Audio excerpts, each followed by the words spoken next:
Hello and welcome back to the Dad and Sons podcast. We are down a dad, or a son, or a daughter or mother, depending on how you reference Matt Visual, your own family household. But don't worry, we brought backup, as again, we don't come unprepared.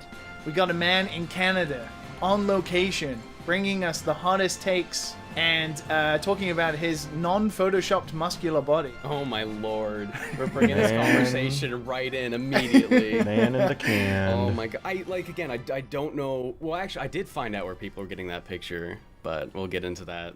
You later, must have taken that photo, for sure. But of course... I took it for a joke thumbnail, and then I uploaded the PNG, because I would have had to crop it out for the thumbnail to Twitter as a joke. And that's when I had like 1,000 followers forever ago. And it got maybe 20 likes, and now people keep finding it. Like, I was on John Cartwright's thing, and he made that the thumbnail, and I don't know where he got that or found that. And it keeps popping up, and now I guess it's just... I deleted the original tweet, so now I guess it just exists on enough people's hard drives that it gets shared around in Discord. It's iconic. Yeah, it's like the George, the fedora picture of George. Or the George falling off the bed. Oh, the one that was your old picture on the podcast. Yeah. No. So long as it's a very good picture. It's memeable. This stuff just sticks around forever. And I mean, I don't make the rules and everything, but it seems like there is more to be gained than lost if you just roll along with the jokes. Yeah, I mean, at this point, I'm not surprised considering how many shit posts about this podcast we get, like how many memes come out of this podcast, that you and your massive following now, NitroRad, for anybody who didn't recognize that. Do I have a massive following? I thought my following was like around the same size as George's. I think you've eclipsed me in recent year. Really? You have become the dad. What? You have become dad. Son has become dad. How did that happen? How did people let that happen? It was a bad year, okay? It was a bad year for a lot of us, but welcome. Welcome to the podcast again, NitroRad. Welcome. Thank you for applying to our... You can call me James. James. Yeah. James. I have NitroRad as your surname here on the outline, so I'm gonna say James NitroRad. That's what people like call Matt me. Visual. I've had so many emails start with "Dear Mr. Yes! Rad." That's not my name. I never really got the whole usernames thing. To me, it's like, your name is Jonathan. I'm not going to call you Family Guy Master System. It always just seems so absurd to me that I can't take it seriously. But you've given yourself the power to be named Mr. Rad. It's like Max Power. It's like that episode of The Simpsons where Homer changes his name, right? You now have the power of being Rad, and no one would question it, because if you just wanted to be referred to as James Rad, people would believe you. And the name is Rad. James Rad. And think of the subtlety of the confidence boost. Like, if you know in the back of your head that you're rad, no matter how hard you try not to be. Like think of how much easier job interviews are gonna be, and like talking to the girl in the checkout line, and I don't know. I think job interviews are a lot easier when I knew I wasn't doing a wacky YouTube caricature and I was just trying to be a professional. So tell me, Mr. Rad. Now there's this.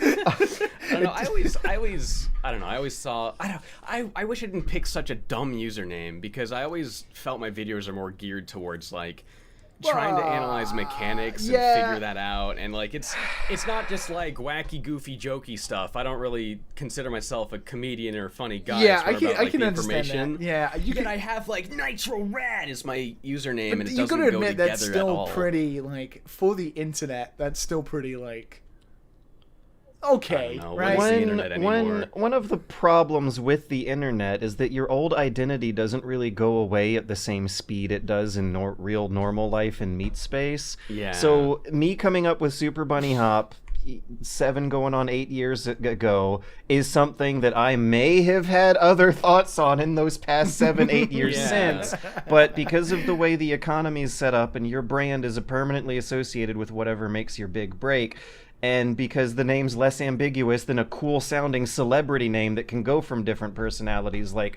someone like Keanu Reeves has gone from silly teenager stoner comedies to looking like a badass in action movies. And I wonder if YouTubers, I guess Joji kind of has, I wonder how many more YouTubers are going to be able to transition their personality and their brands like that when it seems a little harder set in stone. Yeah, because you see people like Nostalgia Critic that just cannot escape. Oh God, like, that yeah, era that of is a cheese, nightmare of just mine. become, like I do roll around. Do you get that, James NitroRad? The what am I gonna do in 10 years when I'm still the identity I was in a younger version of myself? I think about that all the time. I think about, is this a real job? Is this going anywhere? Will this still exist? It's terrifying. I have no idea what my future's going to be. I do love the idea of you, like, going for a job interview, and not only them, like, hello, Mr. Rad, that referencing. Oh my God. And then they're like, so we got your application form, and we have this JPEG of you half naked. Oh my God. PNG. It's yeah, PNG. high resolution. Come on. The quality, I must admit, sir, Lossless. in the past 10 years, it's been That the picture quality was taken has on stayed the same. GH3. Like that's a high res picture. There's a high. See, Mario has no nipples, but you do. No mystery. No mystery there. No mystery. No mystery there. They're high res It was a poetic nipples. statement, being the platformer man, and I think there's just not enough nipple representation in platformers. Do you so I think had to Rayman get myself out there. has nipples? I don't think Rayman has anything that you're not looking at when you look at He's him. naked, really? No, that I think one about advertisement. what I'm looking at when I look at Rayman, and nothing more. I don't think about the bits Like he underneath. comes out of the womb with the hoodie and the sneakers on, like when Rayman has a baby, they're already cool. Rayman was conjured by magic. He's a magical being. He's a fairy. They like some big fairies. Wait. Rayman There exists now. Isn't there that Rayman advert though for like Rayman 3 or something where he's like standing next to a urinal God, yeah. and like a guy, and I can't remember exactly what. Yeah, how does that I'm gonna have to work? Google It this. says, what it said. It said something big features. Yeah. And it implying that his dick is huge. 'Cause Yeah, all the other guys. that was the are like, insinuation, what's right? wrong? It was like, Yeah.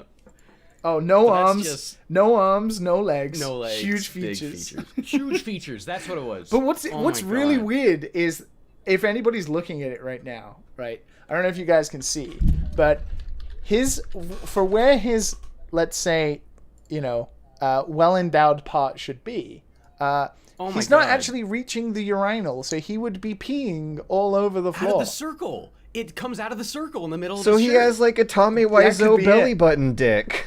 Yeah. Definitely, like, Wait, he's not up to the Tommy top. Tommy Wiseau belly. What? You know, in the room when they were filming the sex scenes in the room, for some reason, Oh, Tommy Wiseau didn't get all the way down to yes, like pelvis to yes. pelvis level. Yes. I Yeah, know what you mean. yeah. Okay. I for some reason I was convinced that for a few seconds there that Tommy Wiseau just had a penis coming out of the wrong part Well, of him. we also deduced that it comes out of the circle, so it might not be a penis. Raymond could have like a cloaca or something, like an innie rather than an outie, if you will. So is this what you guys invited me on this podcast to talk No, about? actually, I wanted to ask you about quantum physics. Oh, God, we good. talked about I know aliens so last much week. about Jesus that. Christ. Yeah, George was like, hey, what are your topics? I'm like, I don't know. I'm getting into quantum physics this year. I don't know anything about quantum physics. I've just watched You a few just videos. said you were getting into quantum physics this year. How does that happen? I am getting into it. I Wha- don't know about it yet. Why? Okay. How? We talked about So- aliens last week. What is going on? Outer Wilds is what. Yeah. Okay, Hell now I yeah. I figured you two play. George, I think you made a video about that a while ago, so I know you played it. Liam, Where I put on the Carl Sagan costume and to make a Yeah, bowl of yeah. noodles, you must first invent the universe. No, that was a really good bit. I like that. And Liam, I think I saw you mention it on Twitter. Or I no, did. I think I saw Matt. That's why I say it somehow on Twitter. I did play But either it, way. however. Yes, that is probably one of my favorite video Yes, games yes, ever now. hell It might yeah. be my favorite game. I'm- There is Fantastic. nothing that does what that thing I'm does. so glad it's this and not like well, I'm going to college and thinking of changing from a YouTuber to a quantum engineer. But no, it's Outer wouldn't be a Wilds. bad- I'm interested in it. So, yeah, what it was is it's just like, all those areas that are quantum, and every time you look away and you look back, it's just a different version of that You blink reality, through as different if, like, universes. Yeah, different because they're entangled or whatever. And the way Outer Wilds does all of its pseudoscience, it's just like everything is just balancing on almost being from reality that you just want to look into those real concepts. So my friend and me were talking about like entanglement. We're like, that's a real thing, isn't it? How does that happen? And I literally only know like the quantum what that was because of Ant-Man. So I kind of decided to look a little bit more. Oh, like, the there's gotta kids be- today. Yeah, there's got to be more into it than just the funny small universe that makes them go fight Thanos. Oh, look, so, Ant-Man goes small. Yeah, and I've been watching like a lot of Kurtzkazart this past year with my girlfriend because we just both like science videos, and those just seem to be the most comprehensible ones we They can give find. me like And- constant anxiety about the end of the world. Oh, Yes, yeah, yes, yeah. yes. Yeah, well, the end of I care. It's a lot less about the end of the world, That- more about the end of everything. That means they're art. Yeah. but yeah. Whew. But yeah, quantum physics. So yeah, it was just like the idea that entanglement's a real thing. What does that mean? So it's just me looking at a bunch of videos, and then I just don't understand any of it because I don't understand the basics of quantum physics.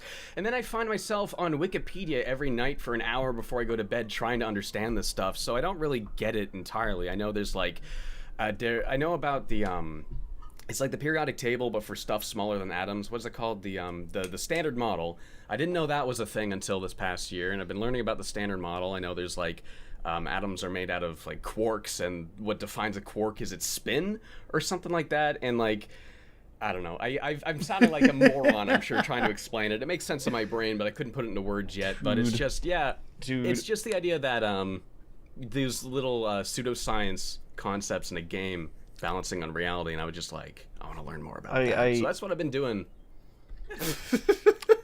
I have a feeling that in 10 to 15 years, the Zoomers are going to have quantum physics at some point incorporated in their public education, and they're going to be running circles around us when they go back and listen to this stuff. Yeah. We're going to sound like such idiots the more and But more common Didn't we knowledge do that becomes. to like boomers, when technology kicked off? There's always something, right? Like that the next generation is ahead of, and seems like they're like this new Like wonder for kids. us, it's for us, we know how to plug the Xbox into the TV. For Zoomers, they're gonna know how to do quantum physics. And I absolutely feel like one of the hugest cultural differences between Zoomers and the later generations is how they were taught history as kids in school.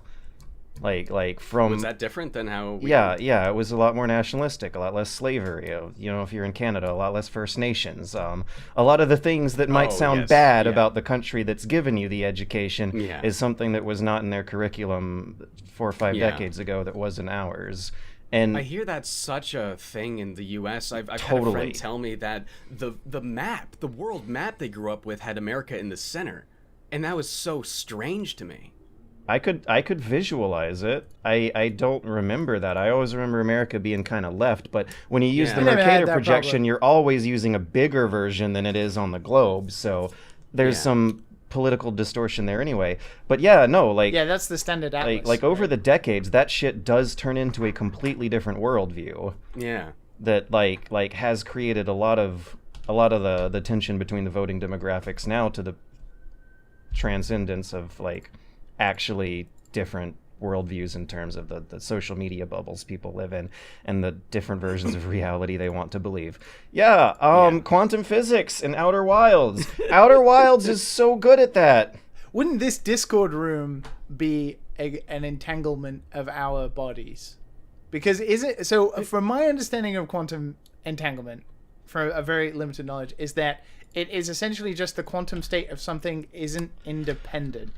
Like it's Yeah, Well, it can mixed be in. linked to something across the universe, and they would be the opposite states or something like that. I think high-speed internet is a technology that came about because of understandings in quantum physics. So actually, you might be literally correct. Like, whatever chemistry is going through the cables. Like we are in 3 different places, but also metaphysically in the same place at the same time in one reality, which is this Discord room right now. So I know they're doing like quantum computers now with like qubits instead of bits, using like the up and down spin as the 1 and 0 instead of whether the CPU has an electrical charge or not, or something like that. So who's to Holy say shit. that at some point we couldn't send internet signals between these two things? Because if we know the thing way over there is going to be opposite to this thing over here, who's to say we can't send information that way across the universe? Okay, so the photon, the quantum particle of light, discovering that and engineering that is what makes fiber optic cables for high-speed internet work. So we are playing around with particles smaller than the atom just by having this call. That is nuts.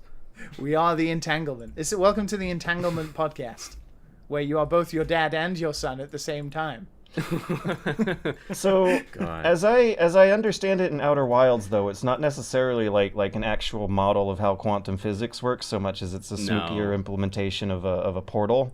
And do you know what the all these different outcomes. Do you know what the worst part about this and the internet generally is? Especially, I think between the three of us, this is definitely going to be the case. Someone very much listening to this right now, maybe more, will definitely have one hell of a grasp on this and have some sort of Bachelor of Science or a PhD in this very degree, and will be like, these dudes are fucking idiots. And you could toss a coin that on almost any subject that is studied in the curriculum of the Western world at the moment, you can almost guarantee that somebody listening to your podcast or watching your video will have that knowledge. Therefore, it is a minefield no matter what you talk about on the internet. Oh, yeah.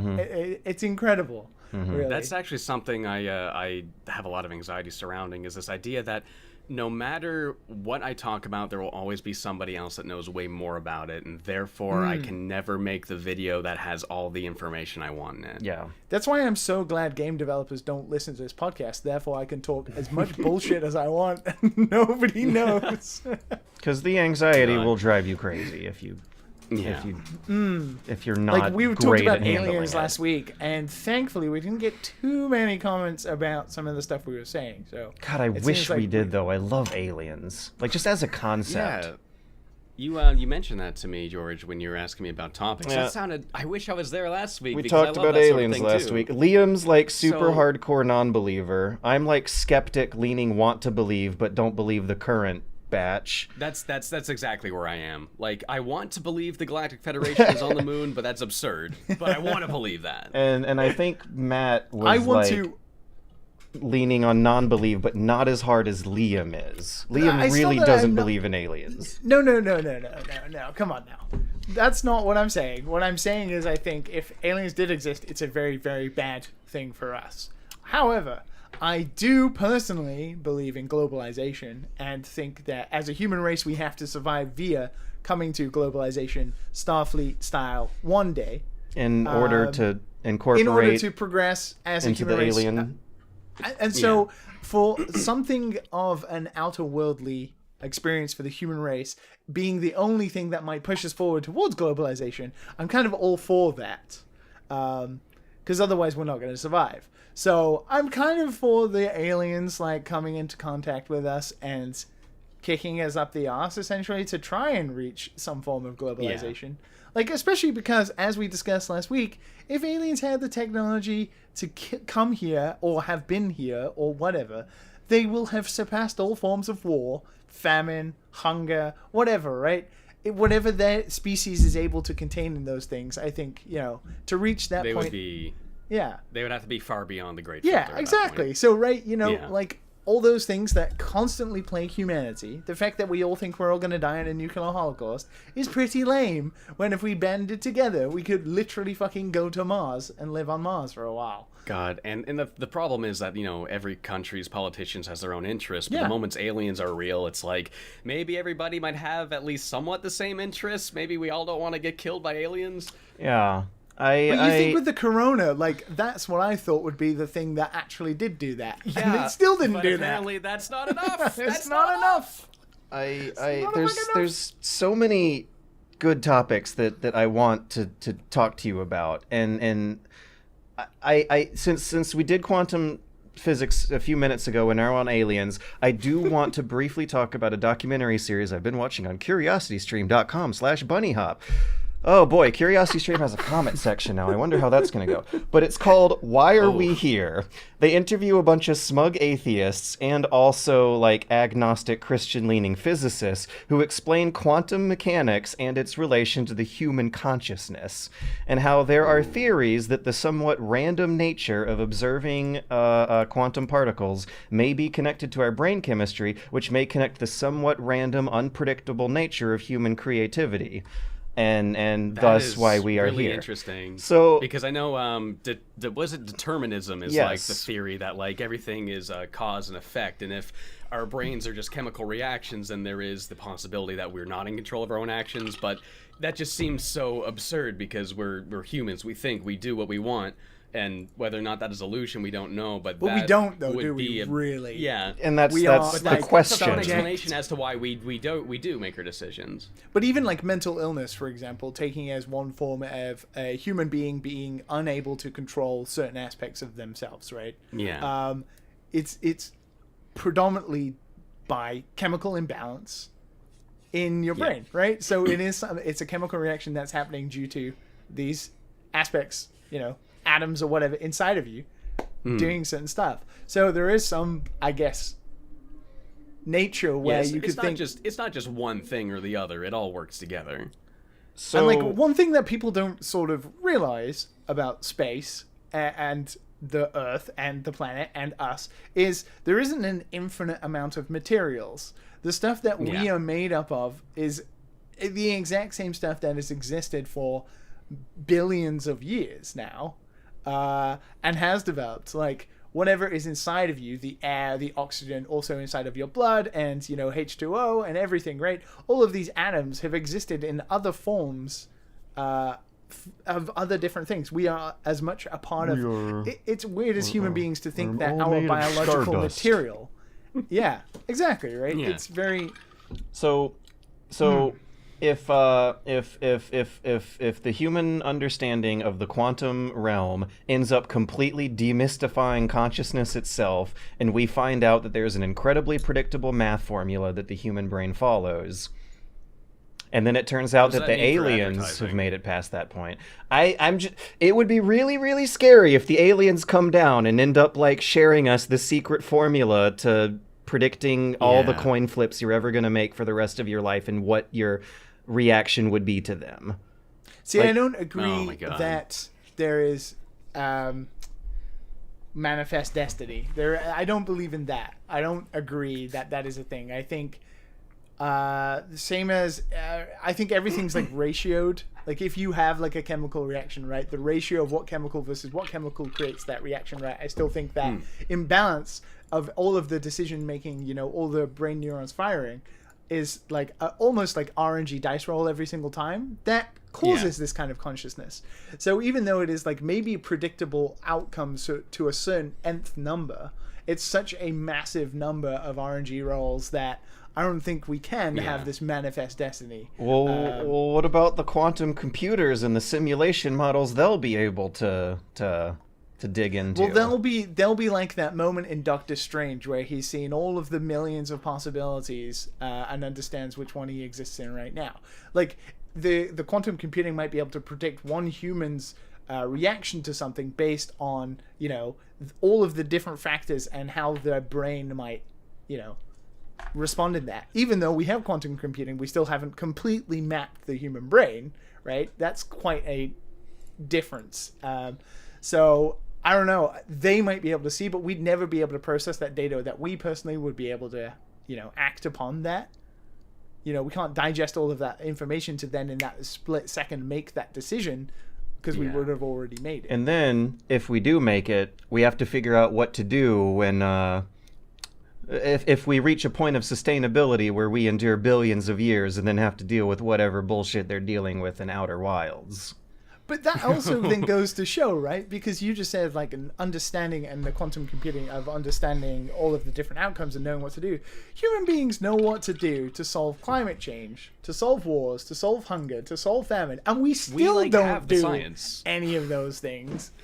No, because it's not in the interest of the most powerful people on the planet. Yeah. Staying powerful is in their interest. Yeah, we just do not. We understand how to fix these things, but we can't even do something so simple as taxing the rich to maybe make them not happen.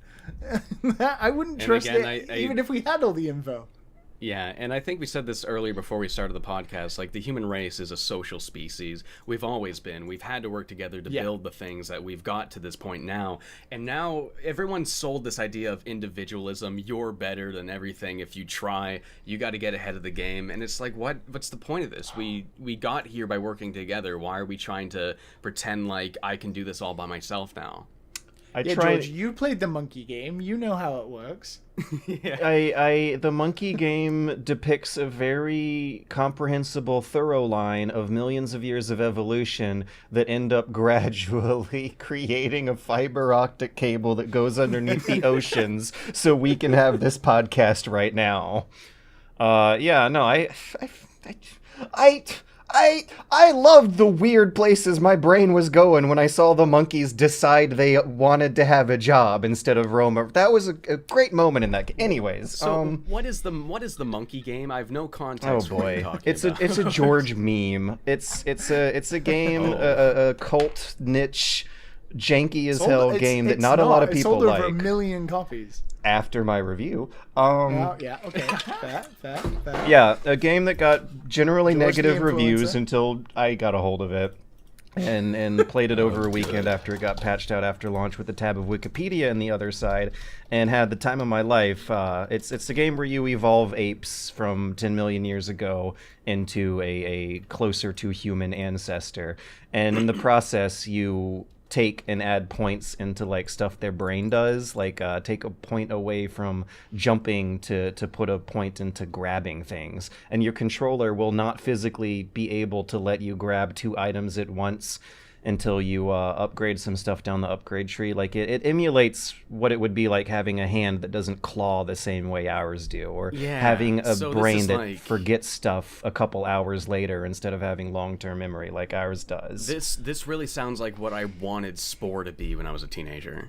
Yeah, you might get some satisfying scratches out of it. But yeah, read reviews before going in. It's janky. I have no problem trying to get into janky. Oh yeah, I'm not too bad with like the janky, repetitive, not so well put together stuff. I mean, I'm the king of B-grade platformers. I've beaten Bubsy 3D for fun, not because I find the game fun, but because I like looking at it as a series of mechanisms that fail to interact, and that's what's fun to me. So I feel like that's the sort of thing that I might be able to get into. Is that on Steam? Yes. I googled the monkey game on Steam, and I'm just getting "Do not feed the monkeys." Is it not called the monkey game? No, it's called Ancestors, Mankind's Odyssey. Oh no, Humankind's Odyssey, because we're not sexist anymore, right? Mankind. Remember when Justin Trudeau said "people kind" and everyone got mad? They didn't say mankind. I'm glad that I managed to avoid that one. However, why do people care about these things? Canadian political controversy is really tame compared to Americans. I was just thinking today about how we just haven't heard anything about Biden, of course, until with Israel. But you know how generally you could go 3 to 4 days without news of hearing the word president. I don't know. Which is such a juxtaposition. The only time I've heard the word Biden since he was elected is just like when I see a news headline that says, "This happened, Biden responds," and I don't click it. Yeah. Yeah, it's such a juxtaposition. The Gaza crisis happened, and that is he responded by sending them more money. Yeah, well, selling them weapons. Good job, America. Oh, God. Yeah, I think my internet looks a lot different than your internet. And we need to always keep that in mind when trying to decide if people are reading the same news as other people in this post-truth era. Well, it is your country, so you would hear about your president. But you have to understand from a worldwide standpoint, even we had Trump in the news every single day. Yeah, that's what it was like in Canada. We were hearing more about Trump than our own friggin' prime minister. Yeah. Every day. Exactly, right? We shouldn't be hearing about your president, to be honest. It's like, I don't care. It's like, I don't want to just see this, like, loud guy on TV just being an asshole all the time. It's like, why is this news? We know he's going to be that way. It's like, and that's what it was like for so long. For It literally feels 4 like years. a fever dream now, but it wasn't that long ago. I just feel Man. like on my side of the grass, it feels like someone's gonna sloop into that hole. Like once Trump was out of the news, I started getting blasted with headlines about Laura Boatberg quotes about comparing wearing masks to the Holocaust. Like, they still make sure my brain is full of ridiculous bullshit even when he's gone. People are gonna God. do that. Okay, I swear I was trying to segue. Wait, before we segue though, I do have a very funny story Oh, no, about the day after the election. You can segue after my funny story. Okay. So here in Nova Scotia, Canada, where like people don't care that much about the American election. I don't know, it's in the news, but like we can't vote in it. We don't have a stake in it. Who cares? Ted Cruz can.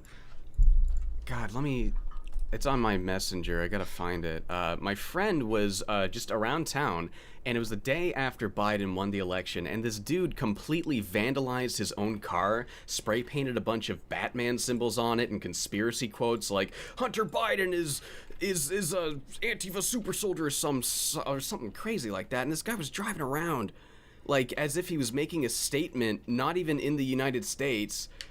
By vandalizing his own car. I have pictures of it right here. Let me drop it. But wait. So did you like see this in person or No, my friend, it was a block from my house, or from my apartment rather. Oh, and okay. it was just some dude parked his car, and it was this. And it's like, why did you do this to your car? Look, It's not a joke, bad and car picture of the either. Joker. It's not a bad car either. Like, what the hell's wrong with him? I don't understand why any Canadian citizen would do this. Why do you care? I think it's a mental health thing. God, I've he probably saw something on Facebook and got real scared and thought he had to save the day by turning his car into Batman. Yeah, this is like evidence that someone's in the post-truth society. The symptom: they are not living in the same reality as the rest of us and desperately need help. Yeah. Like this That's, goes beyond pretty political unfortunate. beliefs to self-destructive beliefs. Yeah. I think he's done a pretty good job of his Batman symbol, though, to be fair. The Joker stencil came out pretty nice, I have Yeah. to admit. I mean, I don't know. the Batman symbol is kind of like weird that he's done it there because it's kind of like on his wheel arch and overlapping, so he's had to squeeze in the detail. I just I don't know kind if of he's like aiming for his petrol cap or something. I feel like I'm looking at serial killer handwriting. I mean, What did he he is write that literally on with? referencing the Joker, so I don't know how... It just blows my mind how you're going to write a picture of the 2008 Heath Ledger Joker on your car and say, no joke, and expect people to take that seriously. Like, these people anybody are who has so any far I feel gone. bad for the Joker because honestly, if the Joker was a real person, I bet he would feel pretty fucking lame. Like, I there don't is feel bad for the nothing Joker because he's not a real less- person and he's evil. There's nothing less scary than somebody who has like a reference to the Joker in like their profile or anything. Like, some people, people thought that, I like, was sympathize with insane, the and it's Joker. like, He's no, just like me. He's just like me. He understands me. People think I'm insane, but I'm not. God. I might have felt that when I was like 16. I kind of didn't like my peers. Yeah, Like, you see that- this old well, Facebook posts of like the Heath Ledger with the card like half covering his face, and it'll have like the Yeah. most banal bullshit written with it. That's like, don't you realize the toothpaste industry is trying to get you to drink and eat fluoride? But you said that you did go through that phase at 16, right? Like a lot of us go through edgelord phases and grow out of it. Of course. I had my edgelord phase when I was a But- high schooler because I was like a depressed kid. I didn't like my peers. I felt hated. It's I felt rather like a victim. natural, but And then you kind of broaden your perspective of the world. You talk to more people. You realize what's really going on. You just kind of grow out of it. and I by can definitely see you as a Shadow of the Hedgehog. I thought type Shadow of- the Hedgehog was so cool when I There, was see, 11. I knew thought it. it. I Was knew cool it. that I he said, fucking knew "Damn." it. I could tell. Yeah. Fucking knew it. No, I was the biggest loser when I was growing up. I still am. I'll never stop. How My do you say fucking that job when is the reviewing most funny famous Mario picture games of on you- YouTube? No, how could you say that when the most famous picture of you on the internet is literally one of you that makes it look like you'll kick anybody's ass? Actually, the most famous picture of me on the internet is a picture of me doing the Sonic Adventure jump pose, and it says "Traitor to America." Because I was put on that One Angry Gamer's Traitor to America list, and I don't know what that was, but I thought that was really funny, so I just put Isn't the George words on that list picture as of well? me. I can't remember. I don't know where that picture is. I don't think I have it on my computer. So- I know people know the Traitor one. to America. So we have some crossover fans in the Dad and Sons Discord who have been sharing some links of your videos and talking about them for a while, and I no. overheard a discussion that you were sharing some stories on your own podcast of weird parasocial relationship interactions. Oh, yeah. Man, it's like... Yeah, Liam just had the picture. I just found it. Oh. And I also found that GIF I've seen of you before, of you firing the gun, looking like such Me a badass. firing the gun. I fired a gun in a million, No, like, the one comedy where videos you as a are teenager. again No, that almost half sounds- naked, sounds but wearing a leather jacket. pretty and a pro-American. bandana Oh, around. the one where I'm holding the AK-47 by By the butt. hand. Oh, It's okay. going That's on. yeah, it's a Russian rifle. Traitor to America. That's- There you go. That's an oldie. That That's an oldie. that is a great one. Like That if is I one of wanted my favorite bits, yeah. if I wanted a photo or a GIF of me on the internet, that would be pretty high up there. That's why you're a traitor to America, because it was an AK and not an M16. Oh, I see. Yeah, I favor the Russian weapons. Right. Yeah, that's Oh. how we're gonna draw the lines when the revolution happens. God, we're never gonna reach globalization. But yeah, parasocial interactions, everyone living in their own Right. little internet. We're in a post-truth society where a lot of the normal jobs people do to support themselves end up creating a character, like a celebrity. And, in generations past, celebrities would trade the lack of anonymity and the danger they put themselves in and the scrutiny they deal with for lots of money and a luxurious lifestyle. I don't quite know if we get that, though, but we do get the lack of anonymity and the Yeah. character getting confused with the real person. It's like we make that trade-off for, like, regular amount of money. Oh, yeah, that goes up and down over the years considerably at that, depending on how I've had good months and I've had bad months. And then a corona year happens, and Yeah. and then you start wondering what the next crisis year is going to look like, because it honestly feels inevitable at this point. But yeah, how weird has it gotten for you? Because in the past year Let for me me, since just- the oh. burnout and the downturn, I've definitely not had as bad a experience with some episodes as in the past, but it sounds like I think you're it's not just, you're not having any peace right now. I think I just cover media that, like, attracts younger viewers, people in their early teenage years, and I've had multiple, and when I say multiple, I mean at least 3 emails from strangers telling me about how they did a bomb threat at their school because they didn't like something I said or the way I interacted with them. or I like. Yeah, that's a new one. Live. Yeah, I have not it's- gotten and that. It's terrifying knowing that just because of an interaction I had with somebody, I just caused the whole school a world of pain. I mean, I didn't cause that, this person did, but I mean, No, I flicked yeah. that domino. I can't. Yeah, fuck that and guy. it's just No, like, no, it's just- that but it's just domino would have in been my flicked head. regardless. In my head, there's just all that anxiety of, oh my god, I was a part of And this. I know that anxiety, you gotta fight it. and Like, you have to how much- consciously fight it. But how much more have I caused? How Yes, much but more on the flip side instances... of that, right? So on the flip side of that, me being the one here who kind of gets away with it because I don't have the kind of eyes on me like you guys do, of course. You are so lucky. I hate it. But we still have our Dad and Sons moments. But I see a glimpse into that window sometimes, and I do. Liam reads I the honestly- comments more than the rest of us do, yeah. Yeah, and like I have my concerns about what if, and obviously this comes with the want and also the worry that what if I make a game that somehow is popular one day that then people tie to Dad and Sons and they tie to me, and then there's like I worry about people Yeah. like going through your history and stuff and trying to find stuff. I worry about rabbit that hole. anxiety, right? But on the yeah. flip side of that, I think about it and I think about being someone who kind of grew up through the YouTube renaissance, let's say, of these creators. You know, I think George, you know, is in there of being like one of those original people, right? Not talking like video internet stuff like Angry Video Game. I'm talking about, you know, George, and, you know, going back to like the Game Grumps and all that kind of stuff, when right? covering games 2012 in multiple ways was But really in- cool. that was this kind almost of a thing- decade ago, so it does feel like a foggy I'm history. thinking even like 2009, 2010, right? Like, I was thinking about this today, actually. I was thinking about somebody who I've watched since I was in university, so 2008, and that's Happy Console Gamer, Johnny Millennium. Like, I've watched him since I was like 18. I'm about to turn 31. That's insane. And he's That's always nuts. been very consistent and a great guy. But I think about like how much you guys must have helped people too.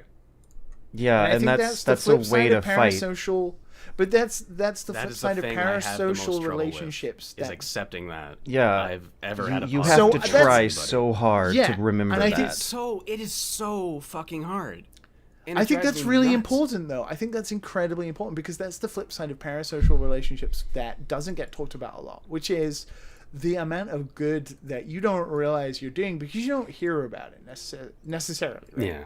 And you're not really going to pay attention to it.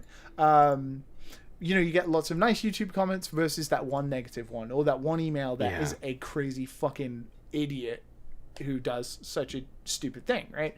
But we are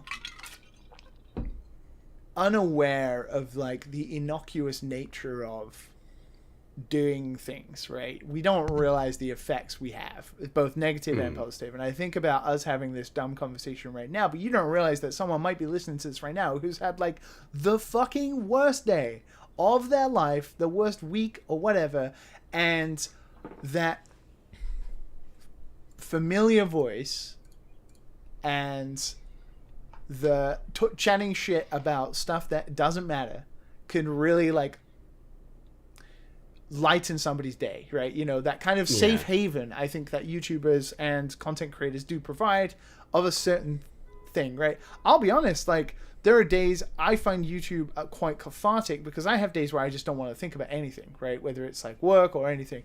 And it is people like, you know, both of you, especially in recent years, James, because of course I watch your stuff quite frequently, right? Where I'll go back and watch old videos, like go back and watch George's old stuff, whether it's like not new stuff, but it's like going back to watch like an old movie, right? It's like something that is like a safe haven where it was reminiscent of a time and also like a familiar voice and also just content that is great and well thought out, but it's like, and I don't mean this derogatory, but like in the larger picture of someone's life, it doesn't matter, right? It's a video about a subject that they may be interested in or maybe not be. But yeah, that kind of thing doesn't matter. And I think so many content creators don't realize that. And there is a lot of focus on that negative because the parasocial relationship tends to on the online become like this negative thing. But there are a lot of things that I think innocuously we just say and do that might have such an effect on somebody that if they came up to you and said, oh man, that one video you made about fucking Jimmy Neutron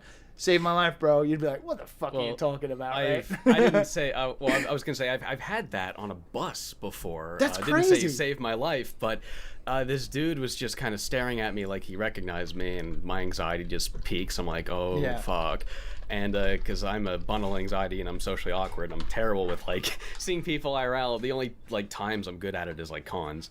Yeah. But it's this guy was just looking at me and he just said, oh my god, I love all your horror videos, and he was just like vibrating, and I said like, listen dude, I'm just a regular man, but thank you very much. And it's like, it's an incredible feeling whenever that happens because you forget that this is something people like. It's because when I hate watching my own videos, I'm like Adam Driver, like he can't watch his own performance.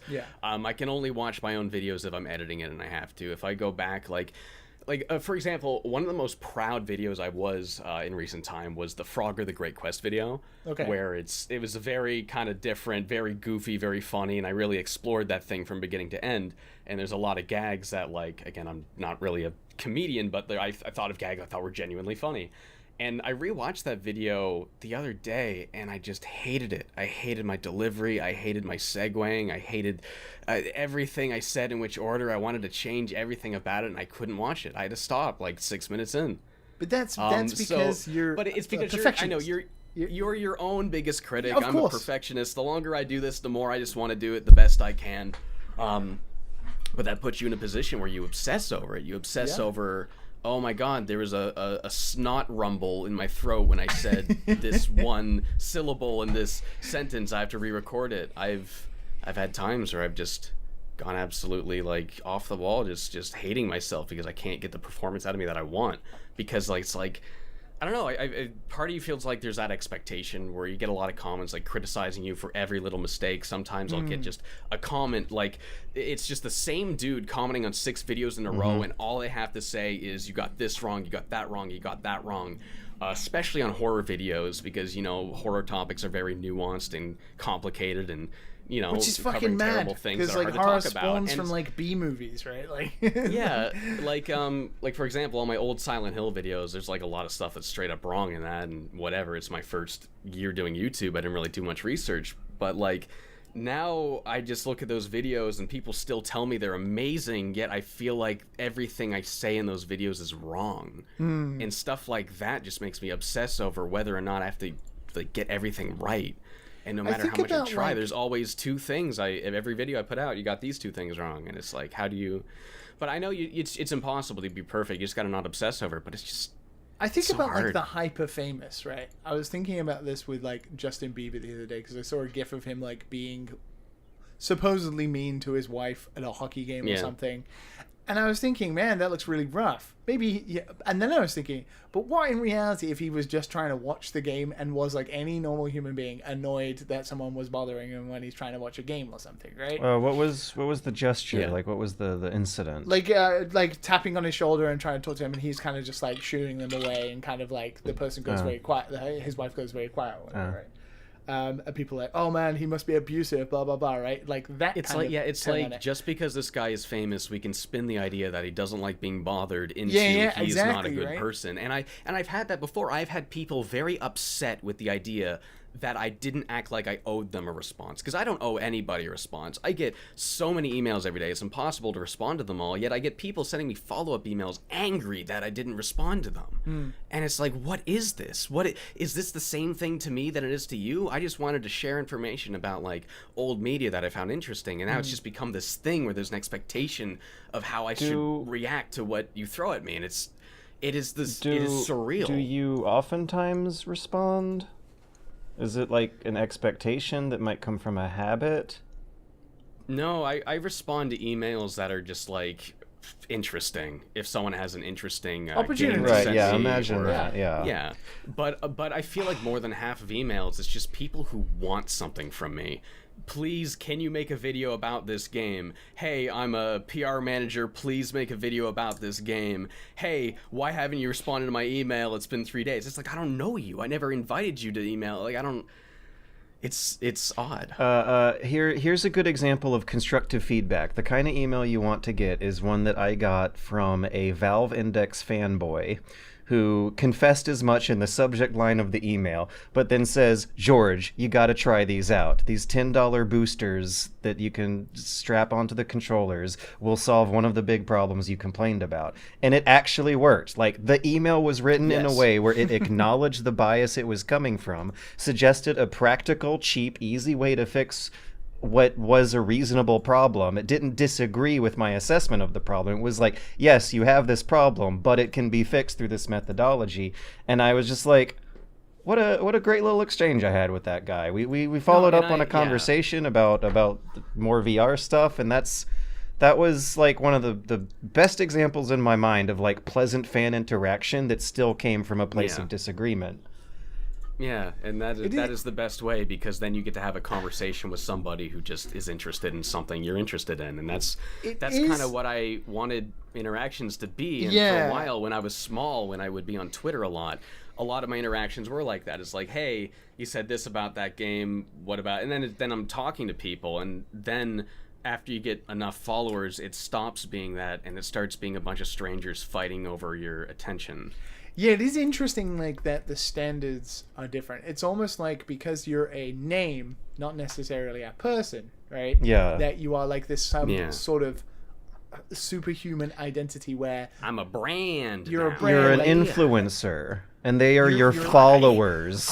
I will never use this power I have to influence an individual to buy Hello, bullshit. fellow Fuck that. influencers. No, I am not an influencer. Do not call me Are you that. ready to influence your followers now? I'm ready to influence you to fuck off. So like so it's kind of weird how the stand is different. Like no, like I don't get how any real human being would expect of a content creator or someone who just is making videos on YouTube, right? Not fucking Justin Bieber, would realistically think, oh yes, this person must answer every single email they ever get, or they must respond to every single comment ever, or they can handle this abuse that I'm about to throw at them because I, random person who goes to my job in I don't know, a bakery, I could definitely answer 1,000 emails whilst on top of doing my job at my bakery, and also And the then worst part people. is I used to be one of those people. I used to think all that. When I was a teenager, I would watch Peanut Butter Gamer, and just because he had 1 million subscribers, to me, he was this bulletproof, invincible Superman. Yeah. And I would, like... Oh, I shit. Would, like, you were influenced. but, like, I would send him mean stuff on Twitter. I'd say, I'm going to beat you up as a joke. Like, to me and my friends, it was a joke. And then, like, one day he sent me a message. He was like, hey... that's not funny. I don't appreciate that. Yada, yada, yada. God hey, damn. I get it, though. He was really nice about it, and then I just responded still being a shithead 19-year-old, and then later I felt really bad about it. Has And he ever then, spoke to you since? I've never had a conversation with him since, but he's like, I've had minor interactions with him on Twitter, and he's like, I think he subscribed to me on YouTube. It's weird, He but might like not even remember. There's no way he does it. There's no way he does it. Because you do get tens to hundreds of Does those, he put, like you know. Yeah, does he put that connection though between that person who did that and that? Oh, this is that YouTube creator NitroRad. I don't know. But the thing is, he sent my message back like to that channel when I started it. When I first started, he said, "Yeah, well, you clearly are really passionate about what you're doing. And I wish you well. I hope you do good." So like, in that moment, he knew that I was that guy. Oh. I don't know if there's no way he does it. There But ain't I gonna see be him come out no- the other end of the pipe, so it's just No I don't normal know. boots But, invitation for you. Oh. But all I can say though is that that exchange I got from Austin has made me a much better person, because it made me legitimately think about my actions when I had somebody on the other end being the bigger person So- instead of just saying fuck off. So, in that turn, then, have you developed that kind of attitude to responding to people who send you stuff like that? Oh, yeah, because I get it. Again, I used to be that person. I used to be that little shithead, and I know well, it depends. I go to their Twitter profile, and if their age says they're older than 21, there's no excuse. If they're a teenager, there is. But that's kind of how I see it. Like, if they're just That's a fair. teenager, it's like, I get it. I know you have a version of this world that is similar to the version of my world when I was that age. I get it. But I think there's an age where it's not acceptable anymore when you get into your later 20s, and then you still see those people, and it's like, okay, you can fuck off. Even if they're still going through their edgelord phase, though, then that's a teaching opportunity to help them mature. Well, I mean, at that point, it's not my obligation. I don't know them. That and is I true. just don't That interact is because I true. don't want to waste the energy. But if it is a younger person, then I might interact just because It is maybe it's because interesting. I've had the When- experience of being on the other end of that. On the flip side of that, then, just out of interest, when to both of you, when was the age where you were like, oh shit, I'm now this person forever? Like, there was definitely a switch for me where I became a different person, and I've been that person ever since, and I've reflected on all of the past mistakes of life and like become the experienced person I am now. Like, it's almost like a mindset switch. Like, one day, I don't know, and of course it develops over time, but there's one day where you realize it and you're like, oh damn, if you look at, I think of it as like when you look at old Facebook memories posts or something like that, or garbage posts, you see like an old post from yourself when you were like 22 and you're like, geez, I wrote that? Oh fuck, man. What Yeah, the- I've had that a lot. I've had that when like people will randomly like a tweet I made in 2016. I was like, I said that publicly. Yeah, exactly, right? It's just like a crass joke that would come out of Eric Andre's mouth, but it's not really something I would want to. It's on the permanent record now. It's in the archives. It's on the permanent record. It's on the now. Wayback Machine. Yeah. Oh no. God. I definitely feel it was like 27, maybe 28, after I moved to Japan. And there was a couple of experiences in Japan that were not so good, not so great. And then it just like, there was a moment where I was like, oh, this is who I am. This is the way I respond to things. This is the way I will act. And, you know, that's helped with dealing with social media and responses and also professional and stuff like that. You're still learning all the time, right? But I feel like there's maybe a way you can handle it. Maybe sometimes, like, especially in your case, James, you know, you're about to turn 27, right? Like, yeah, where you've been forced to come to that because you've had so many of these experiences and you've had to sort of, you know, how do I coalesce my personality out into the internet without also 10 years time looking back and wanting to shoot myself in the head? Yeah. Editing my own podcast has been horrible for like developing those feelings because I realize how much I interrupt people when you watch your own behavior back. And that's something that's always been a thing. Like I've always made like sketch comedy videos with friends since high school. We still do it for fun. And sometimes you watch back the raw footage and it's like, why did I crack that joke at Brady? That was just kind of insensitive. And then but because I've been fortunate enough to like, I have like hours and hours, probably like years worth of raw footage from my life. And you can go back and observe your own behavior, and then you know you acted that way, when in the moment you never would have been able to remember that. And because of that, I've been able to like approach friends, be like, hey, when I said that, how did you actually feel about it? And since I've been able to do that, I've been able to grow like a little closer with my friends, kind of figure out their comfort zones a little better, respect those comfort zones more, and have more meaningful conversations with them.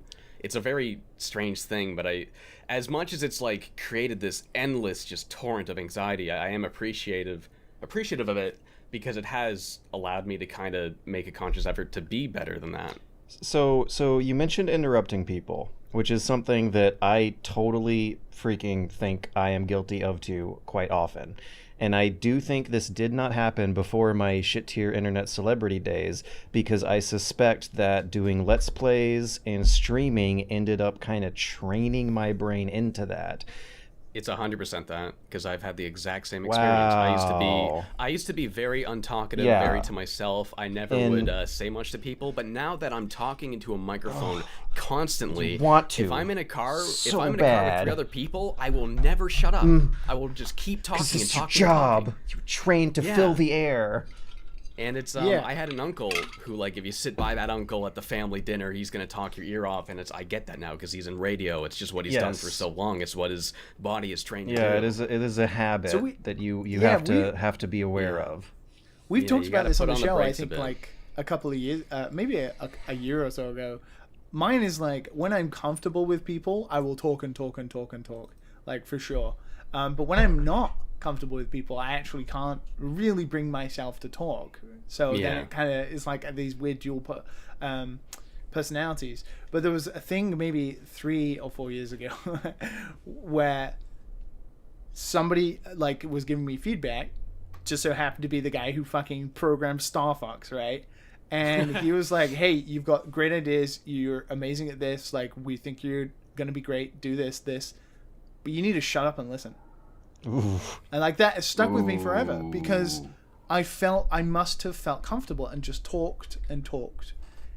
But in some cases, and ever since then, I've done my best to, especially in a professional capacity, to listen. Because the one thing I think that's really important about, especially in this era of everybody having a voice and being able to say whatever you want and getting your point out there and everyone arguing points against each other, like opinions, is to gain the respect from someone else for them to listen to you is to literally listen to what they're saying and digest. And like ever since he was just like, hey, you're great, blah, blah, blah, blah, blah, shut up and listen. Like, I think that stuck with me for a long time. And I've read a lot into sort of like why listening's important, but it's like a skill, because you just tune yourself out. When Yeah. someone talks along and along, every human being just is like, what am I gonna do tomorrow?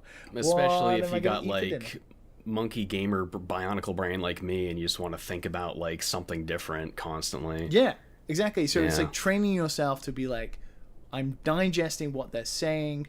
I want to respond right now, but I shouldn't. Like, now it's not the Yes, right I time. have that feeling so Yeah. much. An idea pops into my head, and I want to get it out. I have a joke or a bit, and that's something I used to do constantly. I used to be really annoying because I had to do every joke I thought of. But that's something. It's like, just because you have a joke in your head doesn't mean you have to You have to interrupt say it. the Yeah, yeah, conversation yeah. and say it. Well, Yeah, what definitely. If, well, what if you get left behind? Okay, so I'm reading the McElroy's book on podcasting, and one of the cool tricks that they share is that if you have 3 people in a podcast, you can have 2 people talking while the one person thinks up of a joke. But, like, oh no, the conversation's moved on, and oops, I'm gonna crack a joke about a topic that was left behind 3 minutes ago. Well, just you edit the podcast. Just edit that part back over there. That's a It'll great work. idea, actually. That's the... I'm waiting Make for editing George a to podcast cut way this. longer, though. And so no one will ever know. That George isn't funny. Well, that would just kind of contribute to the illusion that we're these perfect people that just know how to do everything on the fly, though. Like, that's one thing a lot of people assume about me. They assume I'm just this, like, platformer, mechanical, gamer brain genius man, when really I sit in front of a script feeling like I'm a frickin' moron for 3 straight days, carefully making myself sound like I know what I'm talking about. And then you, like, feel good for maybe an hour when you hit the upload button, and then the comments roll in, and you just want to melt into the bed and fast forward to the And it's next like, week oh. again. And then Yeah, it's it's Little so- Nightmares 2 is a prequel? Oh, I guess half of this video's wrong. Oh, time to melt. Yeah, turn everything off. Yeah. Yeah, I guess people don't realize, like, you know, I mean, some people do, of course, but a lot of people don't want to believe what is the actual truth. I remember reaching out to a content creator who I really respect to be on a podcast, and he straight up was like, "Look, I'd love to, but I have found that I am awful when I have to talk live." Yeah. And I'm like, damn, you're like the most eloquently spoken human being who makes videos. And he was like, I can't do it. Like, I find myself to be terrible. It's a different skill. Yeah. It's a completely different skill. I can't write a script and talk at a camera. I can't, but I can quite happily fill a podcast for 2 hours with non-stop rambling, right? That tends Yeah. to be, after doing podcasting for almost 6 years, it now seems to be somewhat coherent through experience. A lot of it can be like how comfortable you are doing that too, because a lot of people will assume that you are perfectly comfortable just because you're well-spoken. Like, I'm a well-spoken individual. I can speak very articulately, very clearly, very quickly. But because of that, I never fumble my language that much when I'm feeling like sad or scared or anxious, which is amazing for job interviews, but it creates this illusion that I'm never feeling what I am, and people always just like... I did a panel at HalCon last year, and I just felt terrified the whole time, yet apparently that didn't come across, which I guess is good for the performance, but it's also this double-edged sword because no one really knows how I feel. Nobody knows that I'm actually like this bundle of anxiety that's terrified, and they come up to me thinking I'm this golden man, and I'm just like terrified of these people coming up to me, and I'm something to them. I think some people just lean into it. I think myself and George, in comparison to Matt is always very cool, very calm, right? Matt doesn't tend to let these issues that bother me and George bother him, because they don't. So he's very Matt able strikes to... me as a very social butterfly. Yeah, exactly. I am too, but because of that, like, for me, like, I'm very invested in these things. Same as George. Me and George are very alike. But even when talking on a podcast, it's still our ability to be emotional is like, we're able to do it and somewhat stay in control and make it like this content, but you know, we still let that out. For good or for better sometimes, but yeah, it's pretty interesting for sure. I think you 3 bounce off of each other like incredibly well. Thank you. I'm sure there's no pressure though with you know, you being on here and everything. Yeah. Having to I be don't know. on your Had you on best 3 behavior, times you now. know. But Yeah. thank you for the sincere, genuine, honest compliment. I'm sure. No, I do mean that. I think you 3 have very good like podcast chemistry. I feel like you're all similar enough that you have the way you carry yourselves are all different enough from each other that they just kind of blend very well. Good thing, otherwise we wouldn't have been wasting our time. So, what We played any video game? interactive electronic television sport games? Can I? Oh, do I get to talk about a game that surprised the shit out of me? this Liam week? has a cool looking list. Oh, well, let's hear we're it. already like fucking a God's age in, but God's I do want to. I do Wait, how want long to. have we been talking for? We've been going on for like an hour. We've been going on for an hour, yep. I was yep. I'm every podcast I'm terrified I'm gonna have like No. nothing to say, and then an hour goes by after I Don't say worry nothing. about it. So cool. So yeah, on this digital video game experience, I did want to talk about a game that surprised the hell out of me this week. There's a free trial of it right now. I think that's to try and entice people into believing that this game actually might be good. And it's on Game Pass, which we all know, George, is free real estate. So, you know, you can I play wish I it. had an Xbox so bad for that. Oh yeah, I remember when you sent me that message Do it and we were on talking about it. PC. Yeah, it's- I don't have a PS5 or a Series X, so I can't play like anything new with new graphics. Oh, it's on PC. Well, it's on PC and it's also on Switch. I don't have like a I don't gaming really play rig. You much got on an PC. editing My rig. my PC is an editing rig, not a gaming rig.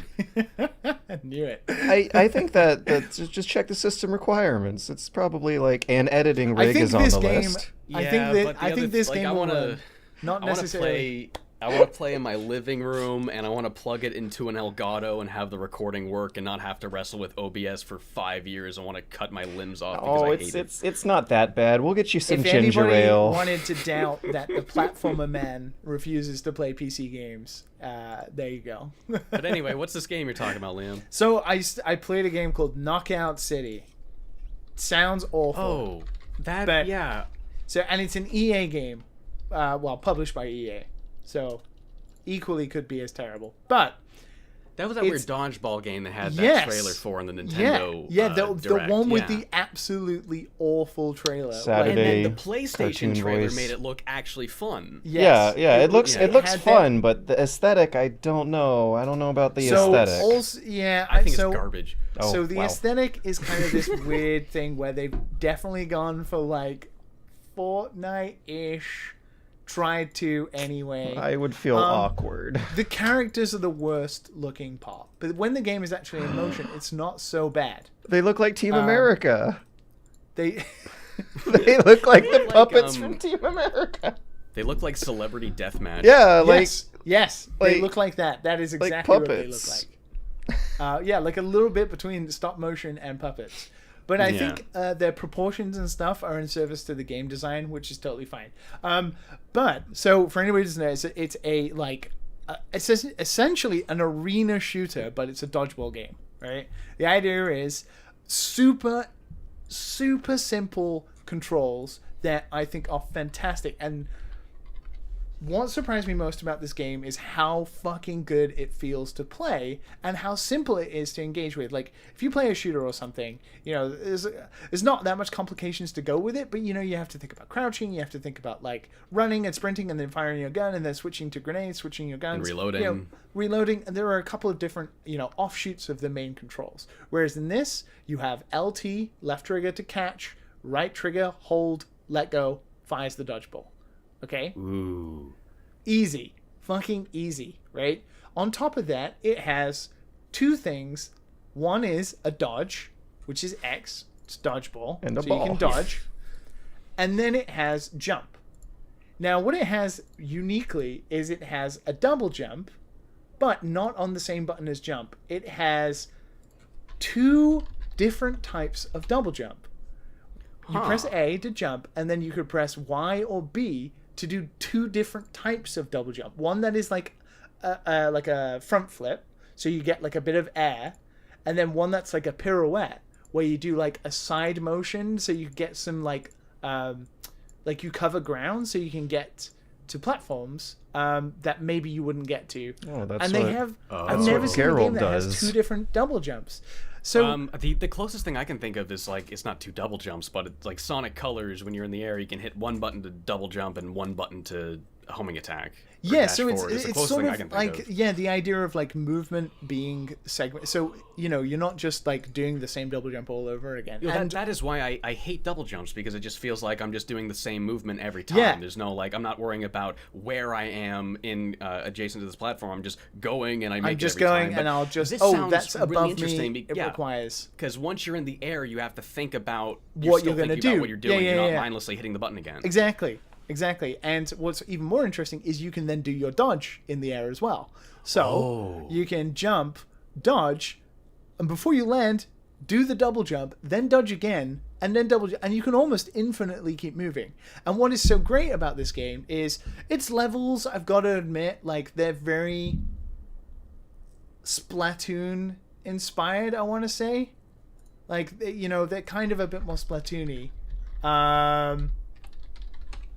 And they're a bit bland. But what is so great about it is the movement is so free. It feels massively responsive. And you can just literally, like, parkour your way through this game. There's no restriction. Sounds really fun. It even has a sprint, like, you hold the stick into sprint. And the normal speed is pretty good. So the movement in this game is like a weird hybrid to me of like Splatoon, where you're able to, you know, like duck into the thing and then move really quickly and then jump out and all this. And like Titanfall for some reason, you know, the parkour nature of Titanfall. It's really, really freeing. And then you combine that with this core mechanic of dodgeball. Now, it has some unique spins on it. It has different types of dodgeballs. That each game has like an additional ball added in. It reminds me of like Quake, where you had the weapons and you had to run around and you'd know where the weapons would spawn. Yeah, exactly like that. So you have like the sniper ball, you have like multi-ball, you have bomb ball. They're all pretty standard and they do the same stuff. But what you get is you get this really great thing where every player has two hearts. First heart, you get hit by the ball, and then second heart, you get knocked out. That adds 1 KO to the team. But what you get is this really great thing where you have two players who have a ball facing off in these mini duels where your movement and you like jumping and then double jumping to fake out whether you're going to throw the ball or not. And you create these like really interesting duels, and then you have to be wary of like other teammates coming from the other team, because you can if you throw the ball and they throw it towards you, or if you don't have a ball, you can catch it. So, you know, if you're quick enough, depending on how long they've charged it for is how fast it will fly at you. But you can catch it. But the problem is there's like a cooldown then of you having caught the ball. So they can throw another ball at you and knock you out. But it's the same thing. So if they fake throwing the ball at you by doing moves and making you panic, you will then cause the cooldown of like whiffing, catching the ball. And then they'll try and like literally catch you out. Like, it's like real dodgeball. It's so great. So it's not even just you got good movement options. They like make that a way to read other players. Yeah, make it a way to read other people. So then you have like these instances where it's not just like throwing a ball and knocking someone out. You're literally like creating these mini like standoffs with people. Yeah. And what's great is you can see how many points, and you might be down to the last point. And what I found in Knockout City, which is pretty great, is that you could be like, so it's the first to 10. You could be at 7 and the team could be at 9, and you could still come back. Like, because, you know, there's 3 of them, and if you knock all 3 of them out with some coordination, you can do it. I've seen lots of games where, you know, one team will be really far ahead, and then the score will swing back the other way, because it's quite balanced in this weirdly unique way. And I think that lends itself. Oh, you can keep going.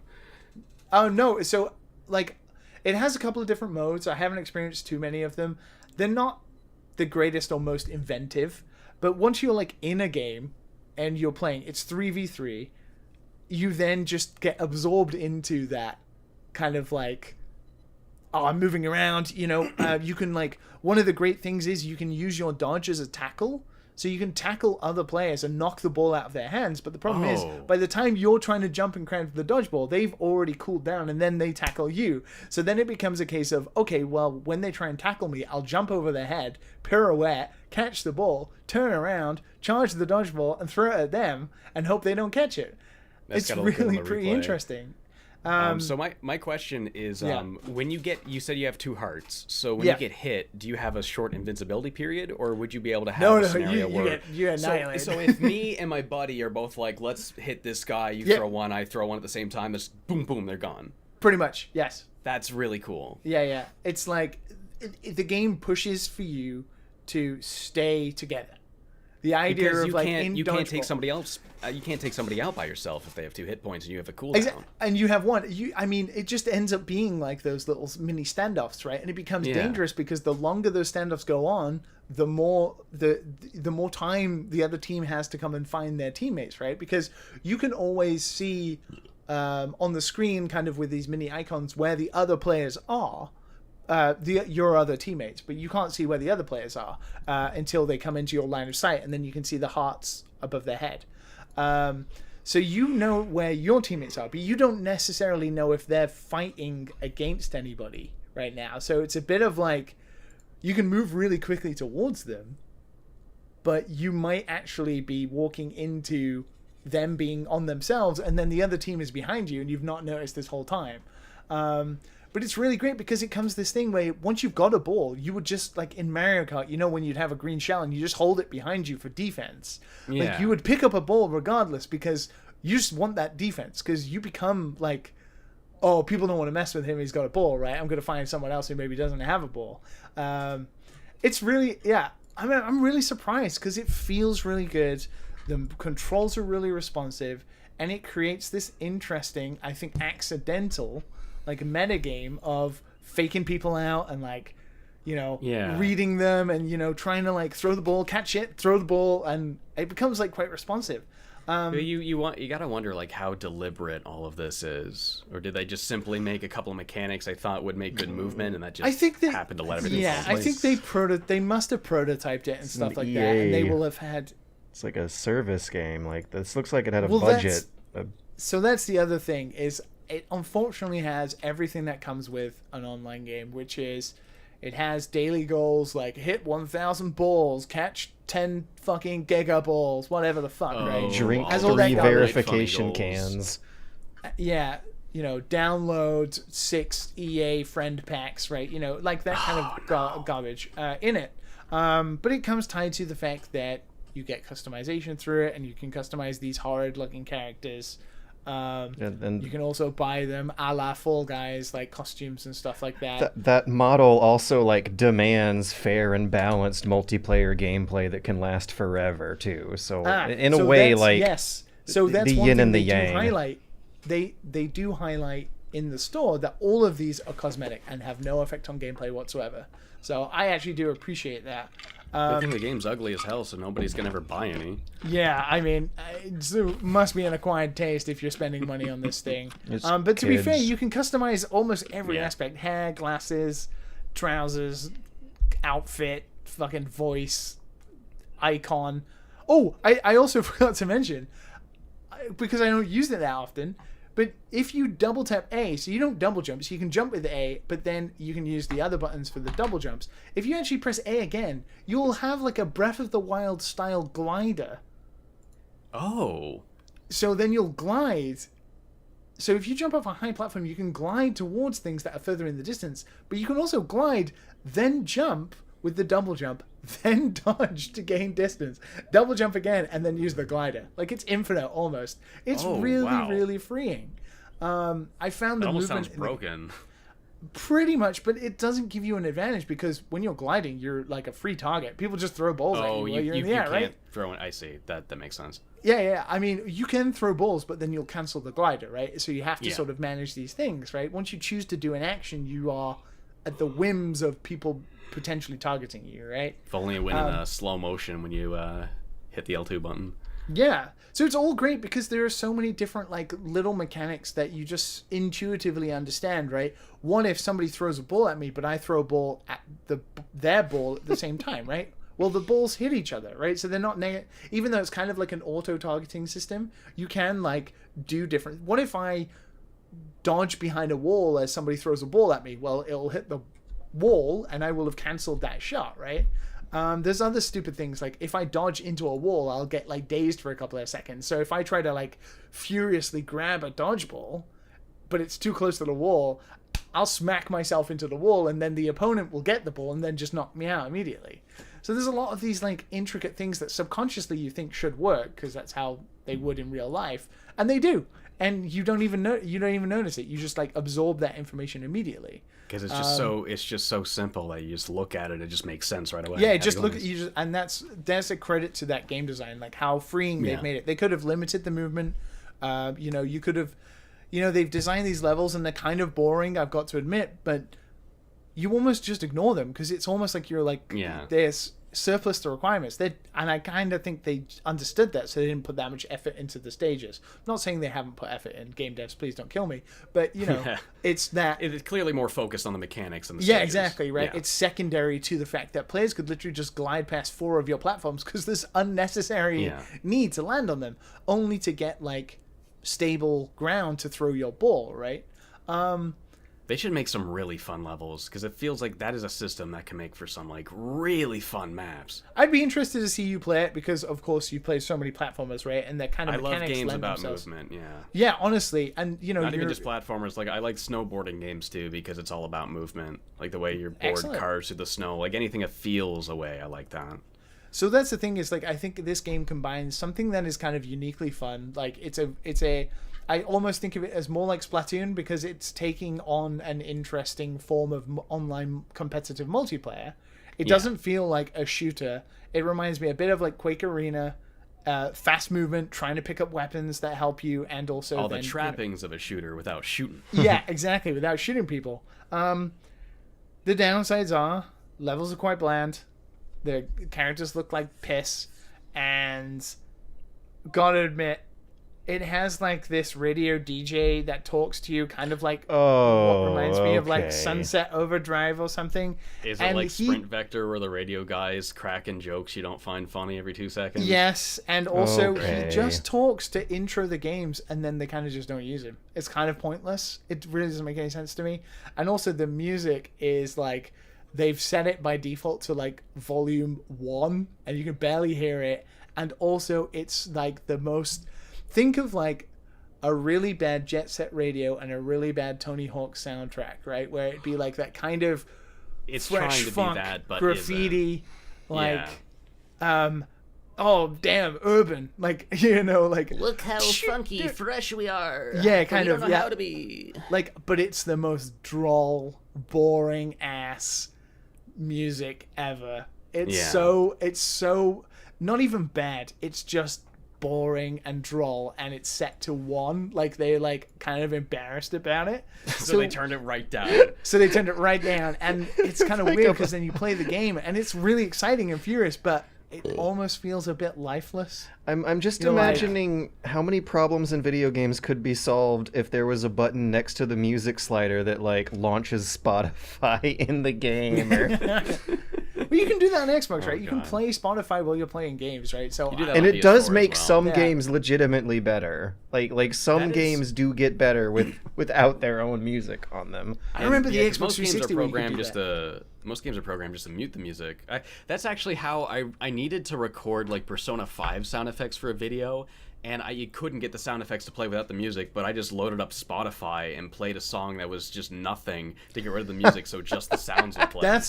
That's really fucking smart. Well done. I felt like a wizard. That is kind of wizardish. When I was playing the Elder Scrolls games, I would always make a like 30-minute silence track and put that in the music folder, so every now and then they would rotate through just 30 minutes of chill out time, or 30 seconds. I really like that. That's really cool.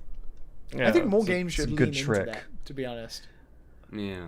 Like, why would players, like, especially certain games, every now and then. What about like city builders? Like, what if they had like plugins that would just like load in your Spotify? And I mean, you could do it anyway, but Unreal Tournament I think it would make 2004 had you pressed F11 and an actual in-game media player with a folder browser and volume slider and an equalizer was built into the game for you. Like, they knew you were going to be playing that to Rammstein albums instead of the... Dude, that's what Knockout City could fucking do with some fucking do-hast, to be honest. Seriously. So, I found myself playing a lot of games in a row, but I didn't necessarily find myself immediately wanting to come back when I booted up the Xbox, right? But when I did, and I played it, I would play like 10 to 15 games in a row. Because you can just switch to that thing like instantly on that. Yeah, exactly, right? Even with, you know, the instant response thing. I always forget the name of it. I can't remember why. But yes, the best feature of that console. It's the reason I want one. It's so good. Fuck, like all these people talking about Returnal and the problem with Returnal, like that shit would be solved if you had it on Xbox, right? Oh yeah. Yeah. Like, resume, wasn't Nobody's it? Quick talking resume. about that Quick resume. Yeah. Quick resume. Honestly, it's revolutionary, that feature. That tied with Game Pass is like heaven. Trust me. But yeah, so I think right now, I think until the end of this weekend, it's on a free trial. It's called like Block Party, and they're trying to get as many people to play it and then buy it as possible. It's pretty cheap. I think it's only like it's less than $20 for the full game, which I think for an EA release is a record, right? But honestly, if you're interested, check it out. Play a couple of matches.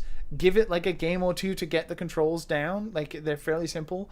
I think people will really enjoy it. I think I've seen a lot of people on Twitter, like games journalists and stuff, be surprised by actually how good it is. Yeah, I feel like that's the EA Originals label has been a lot of like, I'm very surprised at how good this is. Yeah, definitely. They did It Takes Two. Was that under that same thing? That's a new Joseph Ferris game. I have that, and my girlfriend and I really want to play that, but we haven't started it yet. You absolutely should play that game. It seems like the game you want to play with a romantic partner. Oh yeah, you just want to play that game anyway. It's fucking brilliant. Yeah. Because I really liked A Way Out. I thought that was like a very quirky, fun ride, and the ending was just very okay. That's very cool. So George liked that one, but Matt hated that one. But Matt loves It Takes Two. So interesting. Interesting. So thousands upon thousands of years ago, sports were video games' ancient ancestor. They gradually turned into Knockout City on Liam's list here. I also am... Dude, I'm throwing it out there as a guy who made a pseudo sports game and might be making one now. Honest to God, sports are the best things to turn into video games. Arcade sports anyway, because you are literally taking what is the most solid, defined rules structure that is understandable by everybody, and you're just making it better and adding to it. I'm sorry. I didn't mean to enter. Fuck. Honestly, if you could jump in real dodgeball and then do a double jump, how fucking brilliant would that be? So yeah, if I could jump and segue that jump into a double jump. Oh, George. Over the thousands of years that it has taken for sports to turn into video games, I am of the opinion that bardic storytelling gradually turned into RPG and tabletop gamings and interactive storytelling. I'm really interested in this other game on Liam's list called An Airport for Aliens Ran by Dogs, because I love weird games with weird stories and weird production values. And as much as I can appreciate a good fantasy sports game, this stuff like this is really is my jam. The George game here. This Airport for Aliens Ran by Dogs definitely looks like a potential George game. When I Googled this, I was expecting the same thing as Monkey Game, where that's not actually what it's called. No, that's what it's called. I was what not it's expecting called. This to be what it's called. An Airport for Aliens currently run by dogs. So I have to really preface this with saying, bit of pseudo Gamergator here. This is a game created by a very good friend of mine, Zelvia Nelson, who also wrote Hypno Space Outlaw. So George. Okay. So it's a conflict of interest. I thought you were going to say it's not really a game. I'm not saying it's conflict of interest because I've actually played the game and I have thoughts about it. But I must admit, Zelvia is a very good friend of mine, so I want this game to do very well. Anyway, I talk to him on Discord about game design all the time. I've known about this in development for a long time. But it came out the other day. It was very hyped up because, as you can imagine, it's quite memey. Yeah, it looks very cute silly. and weird a lot of physics objects memorable. Fumbling around the screen. Yes. This looks game jammy. This looks homemade. It's very that, but it comes with that je ne sais quoi of someone like Zelvia Nelson, who's one of the most talented people I know in the world. He's so smart. The dialogue in it is everything. Everything else is a surface substance that just exists to serve his dialogue. And I think that's why you should play it, because it's hilarious. You look at it and you're like, what the fuck is this? Everything is a JPEG dog, but the dogs have incredible names like Pedog. I can't even say it. Pedestrian. like all the NPCs are called pedestrians, but pedestrian.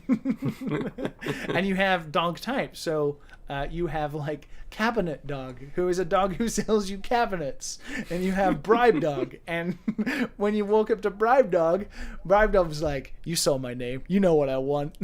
Give me the money. It sounds very jazz punky. Yes, it's definitely in the same vein as something. Yeah, is gameplay just walking simulator type experience? But it's one of those things where it's like, Dog I One hate the word asks, walking simulator. I like calling them look around and do stuff games. It's less of that. The dialogue is witty and funny and like, but it's, the idea is you're in these airports, right? And there are different airports, and it's meant to give you the feeling of trying to find your flight. I'm sorry. The title, they say an airport. I'm just gonna play for 1 hour and 59 minutes and immediately get a refund from your good friend, because there's more than one airport and the title is "and." What if that's the twist and Liam just spoiled it? Oh shit! Maybe. It's postmodern. I mean, you get to the second airport pretty fucking fast. So I wouldn't. Damn. But the idea is that you're trying to find your flight in an airport, right? But the great thing is, and this is the fucking brilliant part, is you're a human, but you're like in space, and all of the airport boards, like all the like departures boards, and even your plane ticket is all written in an alien language that you have to decipher by walking around with this alien language on a boarding pass, trying to find. This is absolutely. This is something that always could have been turned into a game, is getting lost in a foreign airport. Yes, no, that is exactly what it's trying to do. Hell yeah. I'm doing that in real life. I want to do this in this. Dude, that reminds me, so when I came to Japan, of course, everything fucking sucked and I couldn't read anything. But it's so funny how I learned that I'd progressed so well to understand, because then I went to Korea after living in Japan for 3 years, and I looked at everything in Korea and I was like, oh my god, I am such a baby. I have no idea what I'm doing. This is awful. But yeah, no, it's that same feeling. You literally walk around with a boarding pass that has alien language on it. You have just tools. And you have a verb list. There's environmental storytelling when you're lost in a foreign airport. Yeah. And you just then walk up to departure boards, also written in an alien language with times on it, and you are like looking up and down, and you're like, wait, is that squiggly alien symbol the same as this one? My alley. It's a good experience. It has $20. Yeah. How long is it? Not. I haven't quite finished it yet, but you definitely get like a couple of hours out of it, like 3 or so hours maybe. I think. What I'm getting is, if it's longer than 4 hours, I don't want to play it. How long to be .com Yeah, does not have this. No one knows how long it is right now. There's no consensus. So there are a that couple website's never accurate. I don't want to caveat like it's perfect, but there are a couple of problems. It's of course not the most stable game in the world. The controls are a bit all over the place. I've already personally complained to Zelvier about the fact that moving forward with the left and right stick, with the left stick and movement, is faster than moving your like camera left and right, and there's no way to change it, and it's stupid. So Zelvier, fix it. Also, there are just some other broken, like, funny, hilarious shits. Like, you can sprint in the game by clicking in the left stick, but it's so, like, broken that you can't hold it, and your character will just stop running after a certain period, and it's like, okay, and then you have to click the stick back in and run. This dumb shit, like, like mechanics like that. Yeah. It's kind of like that, and like, and I don't know if this is the thing about Zelvia's games. I don't know if it's on purpose or not.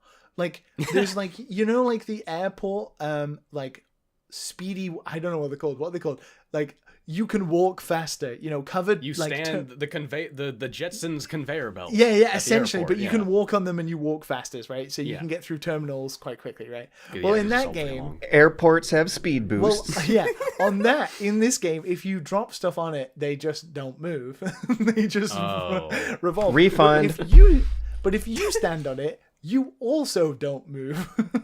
Oh. Double refund. But then if you walk, you speed up really fast. And the other thing is, if you come out of the other side of it, if you go back the way you came, you will also get the same speed boost instead of the friction pushing you in the opposite direction as it should. I'm totally imagining it's on purpose in Xelvia's case. Like, it probably worked perfectly, and he was like, nah, that's too real. Fuck it. Break it. And he probably changed it personally to just fuck with people. That sounds like something I would just play around with and try to break the game. Like, I'm the guy who, like, my girlfriend's like, James, what are you doing? Why are you jumping on this fence? Because I'm playing Bug Snacks. I'm trying to figure out how to get on top of the roof of this house you don't need to get up to instead of playing the game normally. I try to see how well their memory... I know a lot about Unity memory issues, and I know the game is made in Unity, so I was wondering how well their memory issues optimization was. So I literally hammered on the soda, the vending machine thing, and it just keeps spawning soda cans. And you just keep doing it, and you can just keep doing it, and you can do it with an ATM and just keep spawning money constantly. It's great. Do they start despawning it at a point? No, they just keep so building I can just up. crash the game if I'm... Yeah, I was trying to do that, but all the soda cans. cans were piling up in front of it, so they wouldn't come out. So all the soda cans were just inside of the vending machine, clipping in and out of the sides of the vending machine. God. So the dialogue is really funny. Everything is based around dogs. There's a pet the dog button. You can pet every dog in the game. Of course. That's even necessity. better. Right. And I think this is, and I was so surprised. I'll refund my refund then. So the one every dog is voiced by Xelvia in sound effects. So if you pet a dog, it's like petting a dog, it'll be like woo woo woo woo. It's very clearly a human being petting the dog. There's something very charming about knowing it's just one guy making all great. these sounds. Isn't that what Grant Kirkhope did for DK64? He just made all those monkey sounds. Oh, but they were pitch shifted, so you couldn't tell. They're pitching, they're not in this. So this when is you even open funnier because I'm assuming they're not. when you open an ATM and stuff, it's like cheek. It's just somebody doing noises. And because I know Xelvia's voice, I can tell it's him.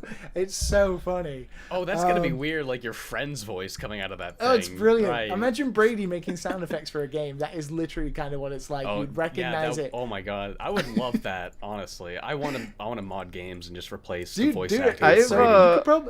you could probably mod the sound effects in this game today. I've used mouth sound effects for videos, and people really get a kick out of that.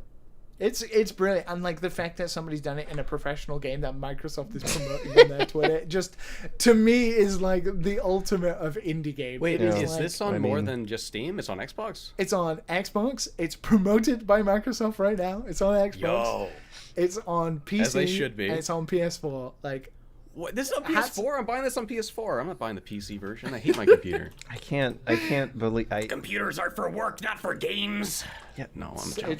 I'll just hilarious. sit you down in a big Acer gamer chair and get you some nice hot chocolate and hook up the 4K HDR monitor to some Subnautica or something. We'll get you in. I remember the first time I played a PC game in 4K. It was Deus Ex Human Revolution, and the HUD was really small, and it pissed me off, and I stopped playing.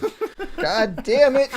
You can make that stuff. You gotta go into the notepad file, look for the INI, Control F for HUD scale. You just change a number, and then you're good. But I would rather figure out analog video signals at a FrameMeister to upscale them. Those are fun to me. Those are hundreds of dollars, and they're they're out of stock. You gotta go through hoops to get the hardware. I would have never been able to justify buying one of those if it wasn't for work.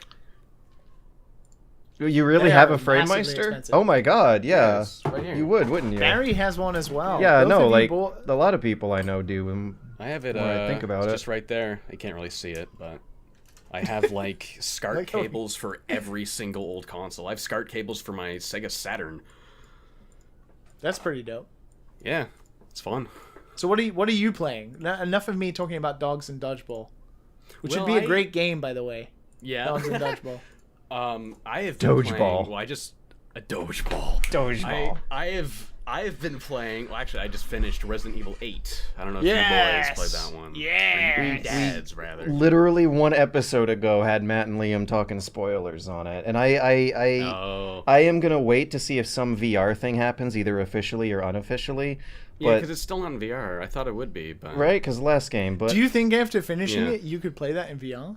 You think about 7 some in of the VR sections in is it? one of my favorite experiences I've had with a game, and 8 not being in VR at launch was just kind of odd. But considering now you've played through it and some of the sequences you experienced, do you think some of them would translate into VR quite well? Because I don't think they would. Oh, that's actually a good question, because you know what? There is like way more actiony stuff in that game. There's a lot I think of about you that getting one thrown boss fight around. at the mill, and there's no way you could do that in VR. No, I don't think so. They might have to pull you back and have you looking at just the big theater screen for that one, like they do with cutscenes. There's also third-person cutscenes in this game, because it's not just Ethan. The Chris is in the game, and sometimes it goes in third person to show a Chris cutscene. Oh, Very okay. strange. I thought that was. yeah, I was wondering about that because Ethan's yeah. supposed to be like Shadow Man, like And officially. when it's in third person, Ethan is still Shadow Man. You just Yeah, conveniently you never see see his his face. head. Like It's it's brilliant. like it's the lady from Powerpuff Girls. Her head's just conveniently off screen at all times. He's Like, that's shy. not- He's real shy. That's all. That's part of what I loved so much about Resident Evil 7 is like Resident Evil 8. I felt like I couldn't decide if it was campy or not, and Resident Evil 8 just feels so genuinely campy. Like they're taking themselves seriously in a way that does still feel a little bit tongue in cheek.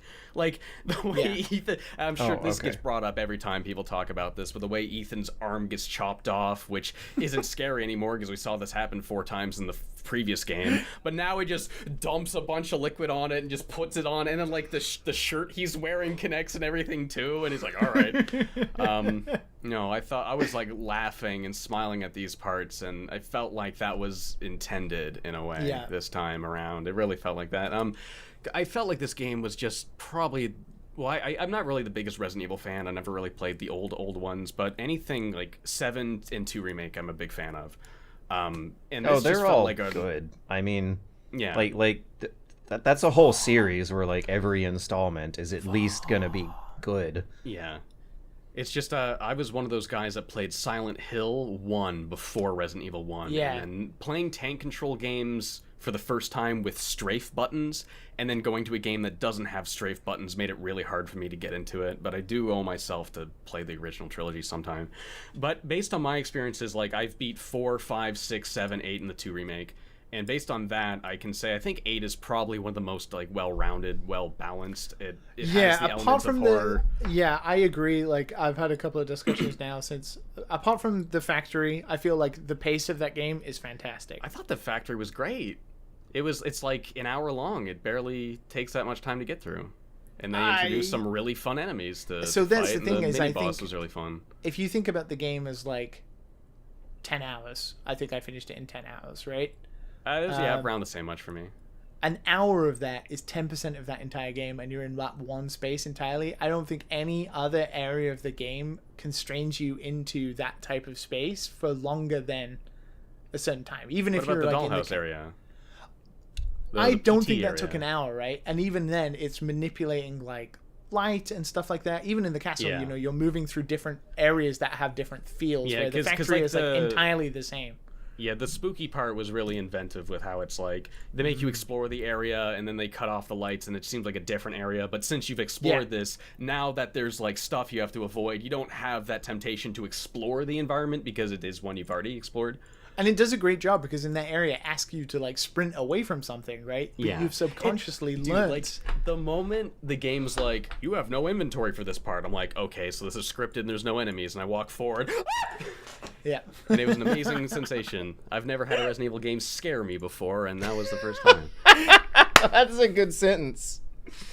The Like the closest Resident Evil's come to scaring me, because like I come off of Silent Hill in my teenage You years. played I the- played like psychological horror stuff, so like zombies doesn't scare me at And all. It's goofy cartoon stuff. You've also like mostly played the action oriented REs instead of the more horror oriented ones. Yeah, I Yeah, guess that I guess section so. is easily the scariest The- part. It reminds me of the first time I saw the regenerator pop out of the fucking cooker in RE4 when I was Yeah, well, a see, kid. and the thing is, everyone always talks about how scary the regenerators are, but when I played RE4 as a teenager, it was like, oh, that's a big enemy. don't want to get killed by him, and that's all I really thought about it. You didn't think thought it was about why cool. they're smiling?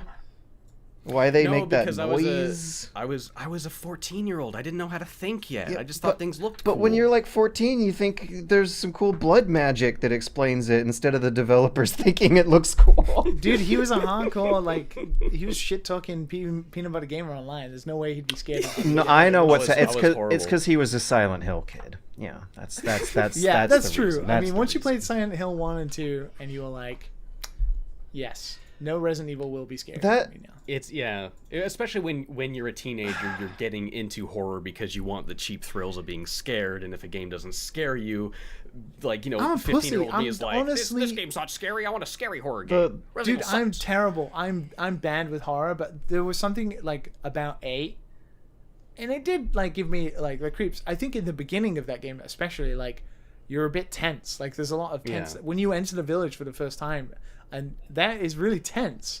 It's not necessarily scary, but it's definitely tense. But the pace of that game keeps you going, and Yeah. like, you don't really have a moment. It is in the dollhouse like kind of way. You're like, because the pace of this game is pretty quick. I know I have to react to whatever's going to happen. Yeah. But it's like trying to calm you down, and you're like, God, That's and like, good. I think the village itself was just such a good like kind of hub area to keep coming back, and every time is a different time of day. You see it go from like like, it's all like you go Yeah. from early morning to noon to golden hour to night. Everything is like goes from being on fire to the flames are out when you come back. And it not only does that keep it being visually interesting, but like you keep coming back with more equipment to keep finding more stuff there. Like for example, I got stuck on the big water monster boss guy who's breaking all the wood villagey stuff. Yeah, the in guy swamp. yeah. It's such a because I played on hardcore my first playthrough. I usually do a Oh, survival damn. horror games, just because I find them too easy if I don't do that. And Hell yeah, frickin' gamers. I got well, it's my favorite genre. That is what I love do these too, games. though, because Yeah. Okay. Right on. when you I know. played games for you're 20 very years, much- you start to the yeah, game. exactly. The game I know. is very easy. point and George, click I know on you're bad very, guys.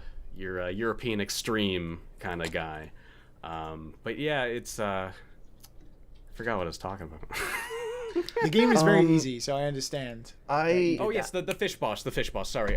I found out I was able to get a rocket launcher before I got to that, and if I just felt the need to explore more, that boss would have been easier. And that's a cool thing. That's like now I know for next playthrough I'll look for that grenade launcher first or whatever weapon it Yeah. was.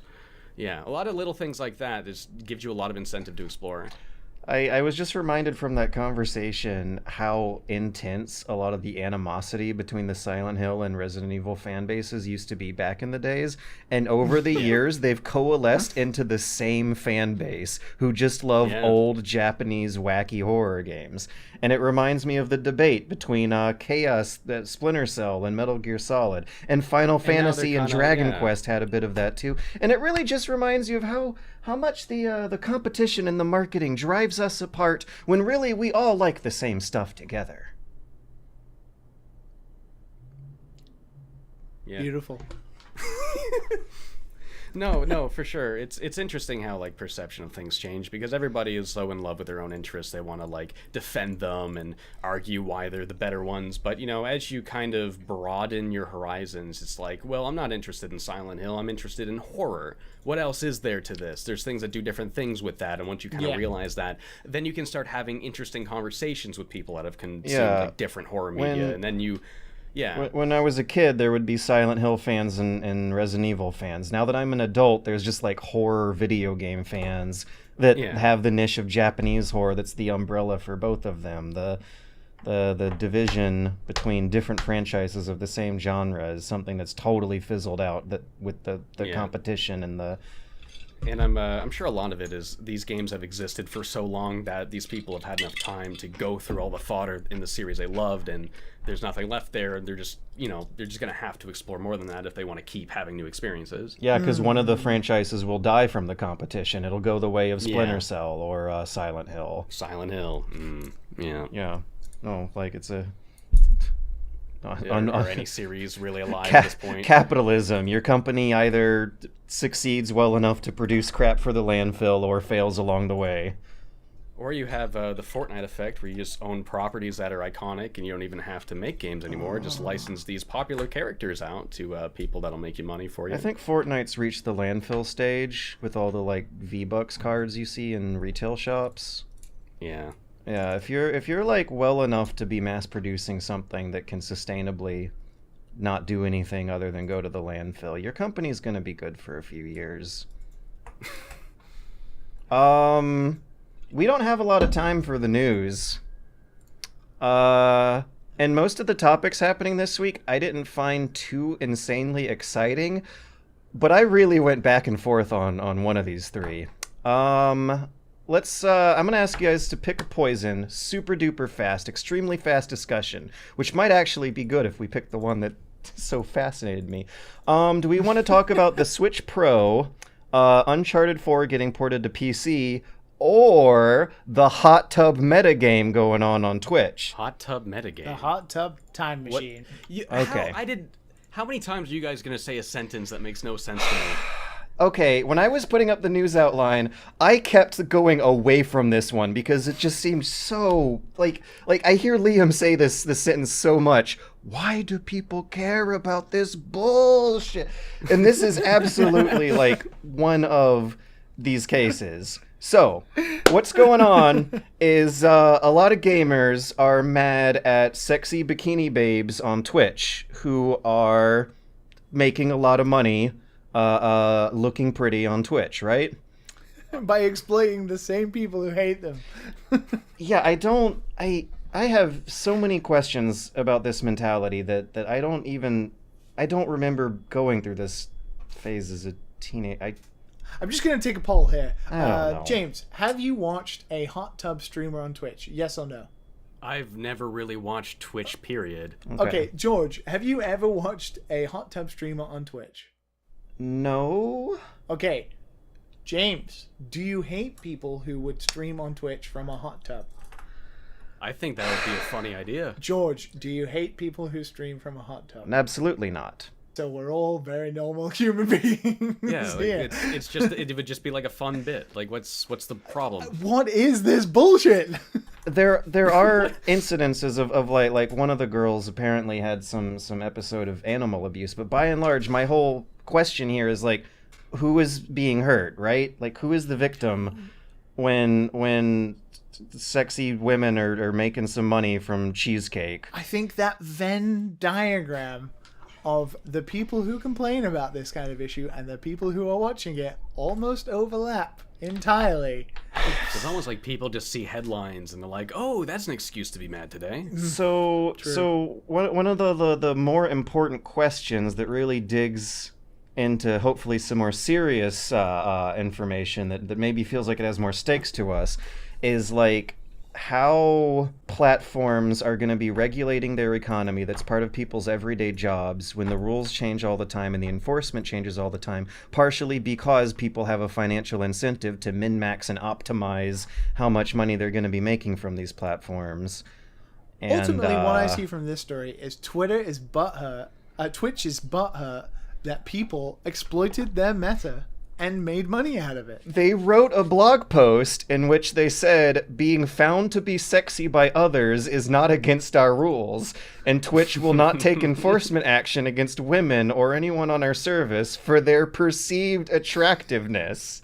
Like, they literally went out and said, it's not against the rules to be sexy. So is that what it's about? Are people mad that she was sexy? Well, the characterization you commonly hear from the gamer outrage is that Twitch is turning into a softcore porn site dominated by these hot tub streamers. And yet every time when I go to like check it out myself and type in my browser bar right here while we're recording, I'm gonna go to Twitch. I don't see bikini babes. So if I go to the just chatting category, it's still not happening. They added a new one, and it still doesn't look as bad as the gamers characterize it. Like, this is not softcore porn. Like, no. Even under the hot tub tag, there's no hot tub. So the reason this all spawned is kind of because Twitch has very, let's say, borderline sexist guidelines towards what women can wear on streams and stuff like that. And there was a unique I feel like I've heard some of and this there was a in passing. unique footnote or loophole, I believe, where if you were in a bathing costume or a bikini because you were in a pool or something, Right. that was okay. So what people started to do was they would literally stream in a bikini in a hot tub because it technically did not violate the rules. Well, that's hilarious. That is like, fuck the rules, I'm gonna wiggle around this because I'm a genius. That's fun. It gets better. The girls who don't have hot tubs, or boys, because some men ended up capitalizing on this phenomenon as the story goes on, As they should. are just setting up inflatable kiddie pools in their apartments for yeah, it. it's so Right great. in the middle of the room. And that still counts as what's the category? Pools, hot tubs, and beaches. It's fucking brilliant. It's so smart. Well, so when are we gonna get a beach? Who's gonna be the first person to turn their apartment into a Well, beach? James, I've already seen your nipples, so I'm gonna volunteer you. And it's you gonna have to be me. you joke, but the technology is there because now it's becoming a trend among the VTubers to give themselves a hot tub background and make a completely non-sexual. Does that count? Well, they're not. I'm looking at one right now. It has 169 viewers, and It's so brilliant. it's just a picture of an anime man chilling in a hot tub with love the it. feed next to him. But are they even getting around rules at that point? Like, are there rules for VTubers as well not being allowed to do that? I don't unless think they're in so. a- I don't think they discriminate. But I don't know.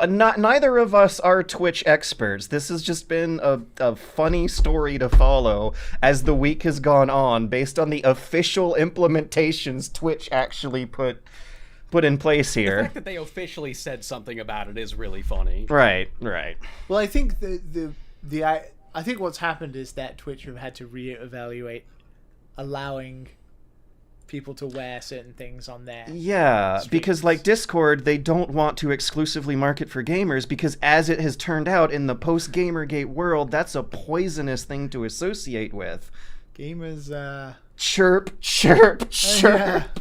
It's an uncomfortable reality to the way that multi-platform media companies are going to have to market themselves in the future, now that there is entire years worth of baggage of harassment and doxing and swatting and an occasional shooting over a Madden tournament that is associated with that word gamer. Like, do these people think any of these actions would make this group look good? Like, it's like they do it out of, like, we gotta defend our heritage as gamers, and it's where you're just making everyone look bad. But they're also being really sex negative about it and acting like oogling sexy babes was never a part of games in the first place, when, like, I remember the magazines in the 90s. The difference here is that the women are actually making money off of it and in control of it. I love the hustle. Do you remember the picture of Gex groping Laura Croft? I'm watching one now that has 4,000 Jeez. viewers, and she's just building something in a pool, and her sub goal is change bikini. Like, it's so brilliant. Who is hustle. being hurt? Like, assuming that people who are spending money on this have money to spend, I have a hard time trying to conceptualize the victimizing Oh logic my of the God. anger against this. If you buy 10 subs to her channel, she'll write your name on her body. That is as bad a deal as many other things the gamers will far more openly. I love it. because I respect yeah, this hustle. Like, this is great. Well done. I mean, honestly, in a world designed for people to make their way by fucking other people's over, it's fair game. Totally fair game. Oh, it's a volleyball net. She's building a big volleyball net.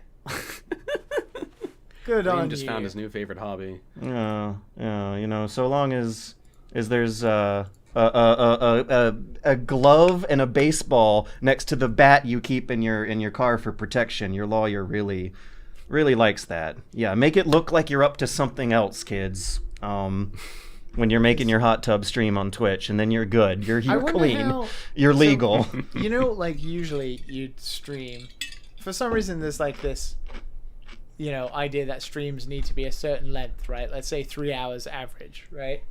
Like, you'd be pretty fucking pruned by the end of this stream. Like, I would, my paws, my fingers and my toes would be like shriveled fucking, like old man hands but, by the end I'd finished 3 hours of streaming inside I of a mean, hot tub. that's the labor. Think of how many hours they spend doing boring workout routines in the gym for this stuff. Like, being a sexy girl on the internet does take a lot of hours out of your life besides the ones you actually spend clocking in front of the camera. Well, there's clearly a lot of self-maintenance there. You don't just get that. No, like, that's a real thing. That, like, actually is a part of the economic discussion over this. Like, they will allot time and money for the gym routine and the skincare routine, and yeah, like, it is not something that passively, that's the thing. That is the anger. It's the assumption that it's an easy thing to do. That is where a lot of this anger comes from, isn't it, guys? I see. Yeah. It's gotta be. Yeah. It is the assumption Misplaced rage. that women can do this extremely freaking easily to little to no consequence, and that is not the reality of the situation. They suffer scrutiny from their family and, these fans themselves, on top of all the other harassment bullshit that they have to put up with, on top of logging hours in the gym for the other aspects involved. It takes a lot of bravery involved. to do something like that to begin with, because if you're just doing that at all, you're just already open to being harassed just because of the culture. And we were just talking about how the way you market yourself as an internet personality sticks for like decade, if not longer. So like they are willingly like signing up for all the bullshit that's going to come with that. You are signing up for a smell that will never go away, and there will always be people that still smell that. So I believe that the anger comes from a somewhat misogynistic assumption that this is easy for them. Why will no one watch my fat body in a swimming pool and pay You me? didn't put in the work, Liam. That's true. I haven't even purchased a hot tub. Therefore, I'm already out of the game. I wonder which one's more expensive. A really fucking great PC gaming rig that you need for streaming, or purchasing a hot tub. That is a legitimate question. I'm sure Those things some aren't cheap. rich people have actually had to make the decision like that before. I got to admit, most of these are inflatable that I've seen so far. So the costs are cut in some way. But yeah, the hustle. Good on them. All right, let's do some questions. I think we got time for 2 questions, and the first one here is a real good one. We take questions at dadandsonspodcast at gmail.com, as well as our Patreon listener questions channel, which always gets a spot in these segments. So yeah, first up, Dan Z. Kind of sort of directly related to all the bullshit you got to put up with when you openly market your femininity as a woman on the internet. Hello, Dad and Sons. One thing I've been thinking about is how I don't really notice games by solo female devs. They don't get talked about like the ones made by solo male devs. Why is this the case? I wonder why. Because I legitimately can't think of the names, but I have been at events where I have seen, like, a single female dev standing next to a booth of her game, but I cannot remember the name. You don't see stories like that, or at least not in whatever way would cause it to stick with me. I would suspect Liam might know some names, but I can't, like, I'm ashamed I don't know any names. I know her username is Night Margin, made One Shot, but she's not like a solo developer. But that's like all I can. So that's the thing I want to talk about first, and this is not to in any way degrade anybody's work and stuff like that. There are cases out there, but I've talked about this openly on the show. Most games are not developed by one person. Yeah. Very, very, very rarely. Rarely. That's the only reason I can't think of any examples, because I can't think of any games really actually made by one person. Yeah, so there are plenty of games that are led by women developers. Let's think about Omori, right, James? Right, the creator of Omori. Omocat, is a woman. Yeah, Omocat, who is, the lead developer and the creator of that. But she had other programmers and people to make the music. Exactly. And there's so a that's lot of coordination there. So when we can talk about this question, but I don't want to say solo developer because that is so very, very rare. But we can talk about why are certain teams that are led by women not talked about as much, right? I think probably one of the biggest successes has got to be Ooblets, right? Which is, that's 2 people for the majority, but there are a couple. But it is led by, I believe her name is Rachel, who created Ooblets, right? That's maybe one of the most famous. But there is a distinct lack of this. But in reality, there isn't. There are not anywhere near as many games as there are led and developed by men. But, there is plenty, especially in Japan. There's a lot of indie Japanese creators, women creators who are creating incredible games that don't get any, press. Not that Japanese indie games tend to anyway, but, it makes it even doubly as hard being a woman. I feel like there are a lot if you look. Like that was one of the memories in my head of like seeing the imagery of like the comic markets and how many women are involved in the Japanese industry over the Western one. Japan indie games is still a thing, right? That's kind of figuring its way, but the female side of that is there's plenty of them, right? But in terms of international renown and what we think about with our games, and we talk about like those indie creators, we think of Vlambeer, and we think about Rami, and we think about JW, and then we think about like all those other special indie creators. Think about Toby Fox, and we think about these, right? But Toby Fox, behind him is Temmie, and then also my friend Sarah, who is like the programmer and the porter of these games, and then there's a studio behind that, but it's always like these auteur like indie creators, and no game is solo developed, but there are now games that are led by women, and they should be as highlighted. I think Ooblets is kind of the only one I feel has got that kind of attraction. Yeah, and again, I can think of Omori. That's kind of taking off, but definitely not with like big numbers. It's big for an indie game, but it's definitely not like Undertale. Like Omori's done. For an indie game, Omori's done fucking brilliantly. Well. Like let's not put into context that success compared to like an actual game, because that is really successful. Maybe the word "actual game," if I said that, is poor word. No, but I know what you mean.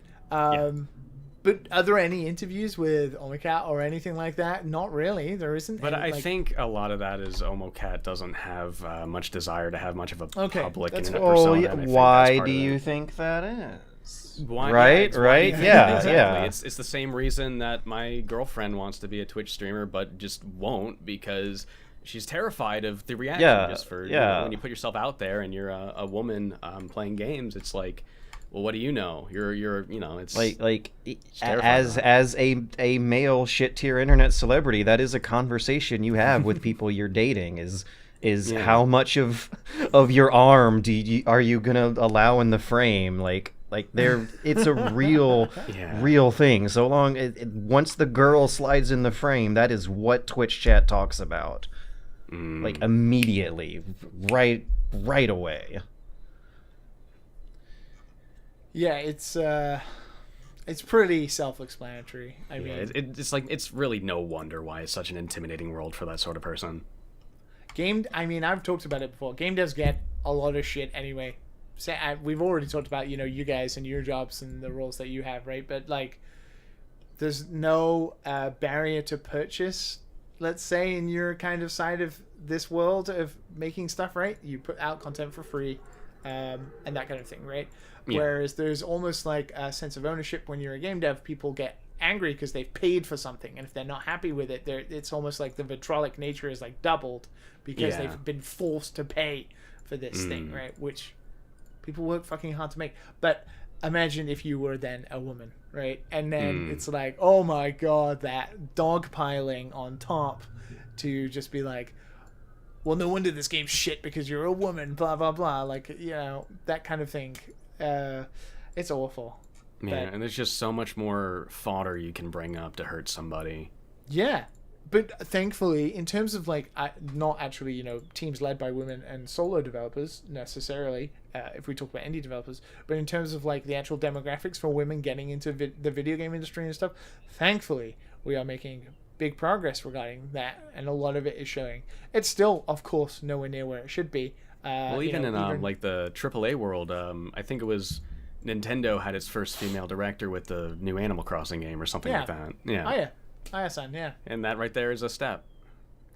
She has worked fucking hard. Let's put it that way. She is. I have not seen her in like 3 years. It's just like so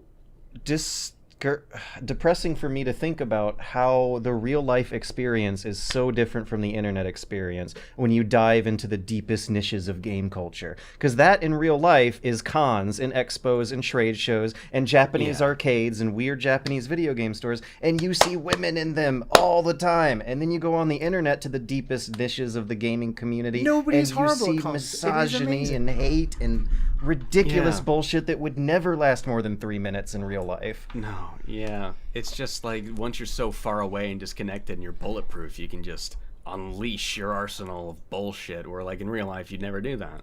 And It's just there's social rules there. And in real life, the internet doesn't have social rules. in real life, you get visual confirmation that really is a loud minority.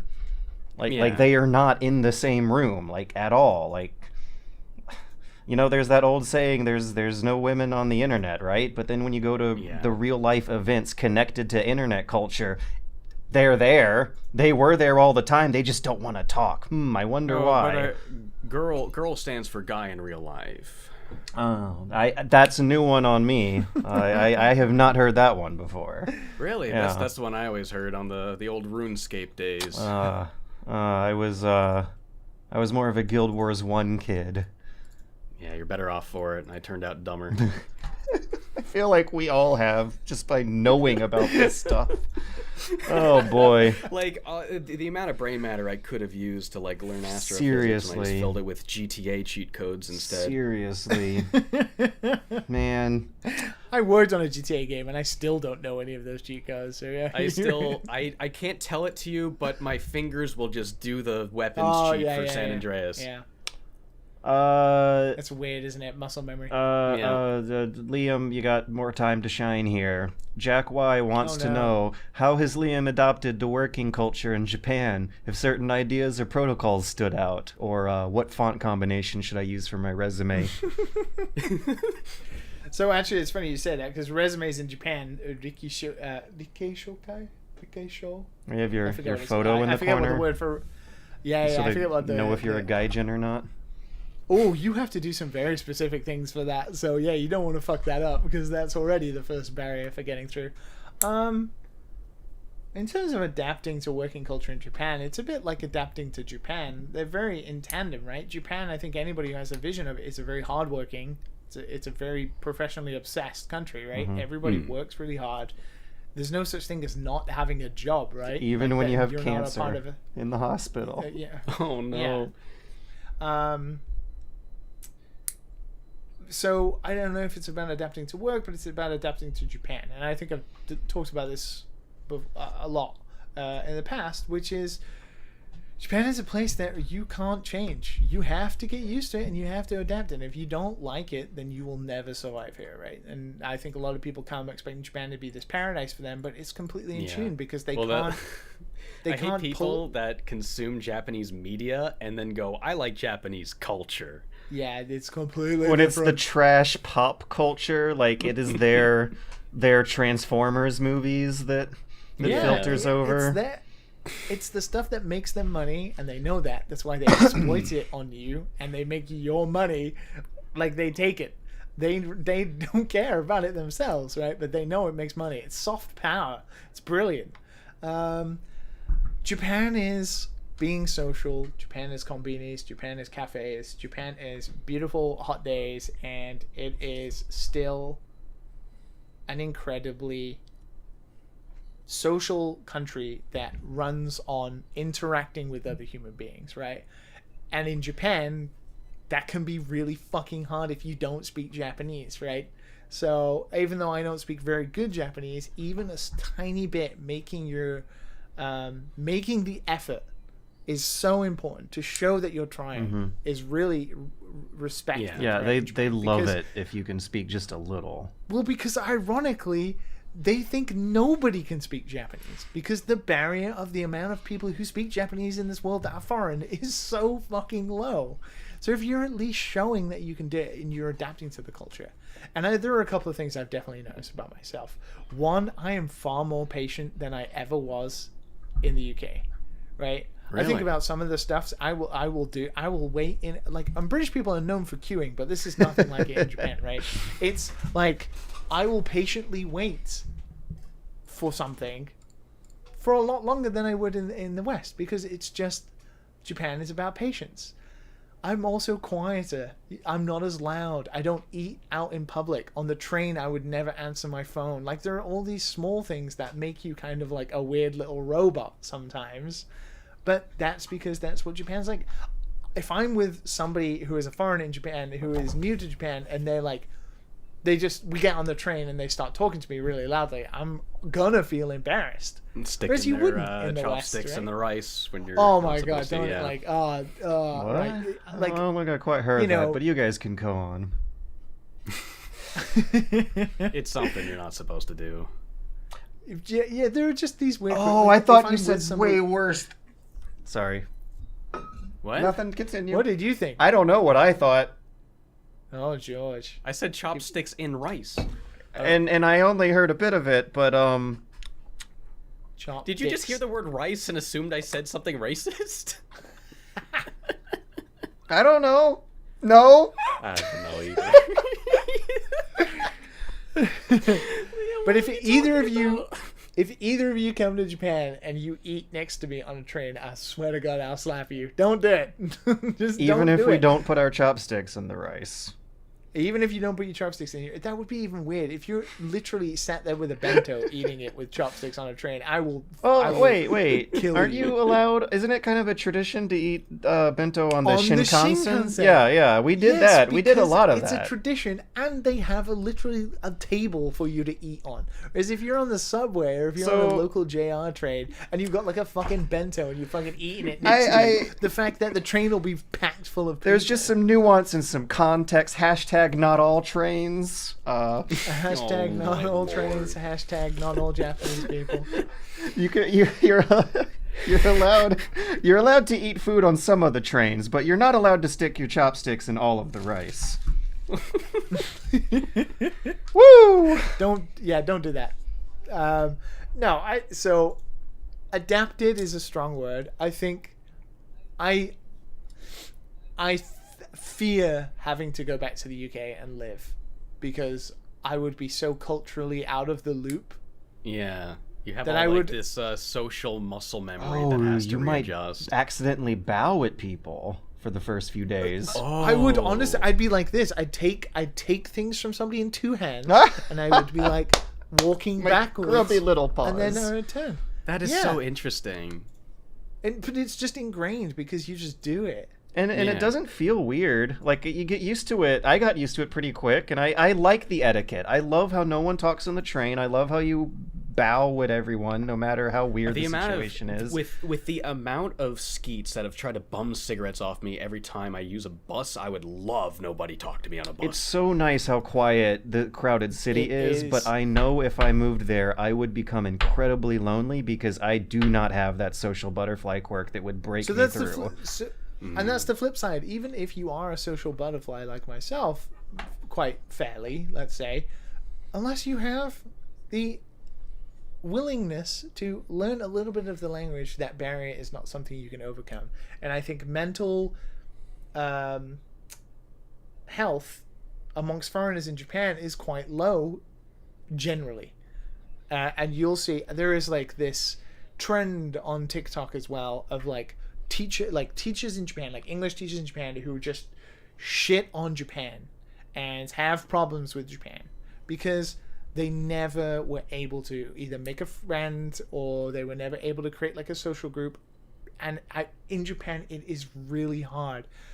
It's not the same as the West. Like, quite honestly, most Japanese people stay friends with the same people they went to high school with and university with for almost the rest of their life, right? Oh, wow. Or people who they join a company with at 21 and they stay at that company for 10 to 15 to 20 years. They are friends with those people. It's not like our culture where you change jobs all the time. You meet new people. You move to a different town. Like, that maybe happens to Japanese people once. Like, you go from your small town, Inaka countryside, to living in Tokyo or Kyoto. But once you do that, the people you meet like that first week or you meet, they're people that you stay friends with for a long time. People like wonder why all these Nintendo developers still work at Nintendo even after they made games like 20 years ago, because to them it's a job. It's a job they got when they were at university, and they stay there until they retire, because in Japan that kind of culture still exists. So all those old guys are still friends, and now they have families and whatnot, right? Japan is kind of this very it's just very traditional, right? It's still pretty traditional. So a lot of Western people just can't deal with that. So then your other options for socializing is the expat crowd. And they can be just as clingy and hard to break into as the Japanese people themselves. Not even that. They are... The what crowd? The other foreigners. Foreigners who live in Japan. Yeah. So they call them expatriates, right? Right. Like that's what, yeah. I see, yes. Yeah. So expats in Japan. So the problem with that, and I have a lot of foreign friends, and I associate myself with foreigners fairly frequently. The problem is, it's so hard to have a career in Japan. I'm very fortunate I have one, because it is so hard to break out of English teaching in Japan, generally, that people come and people leave.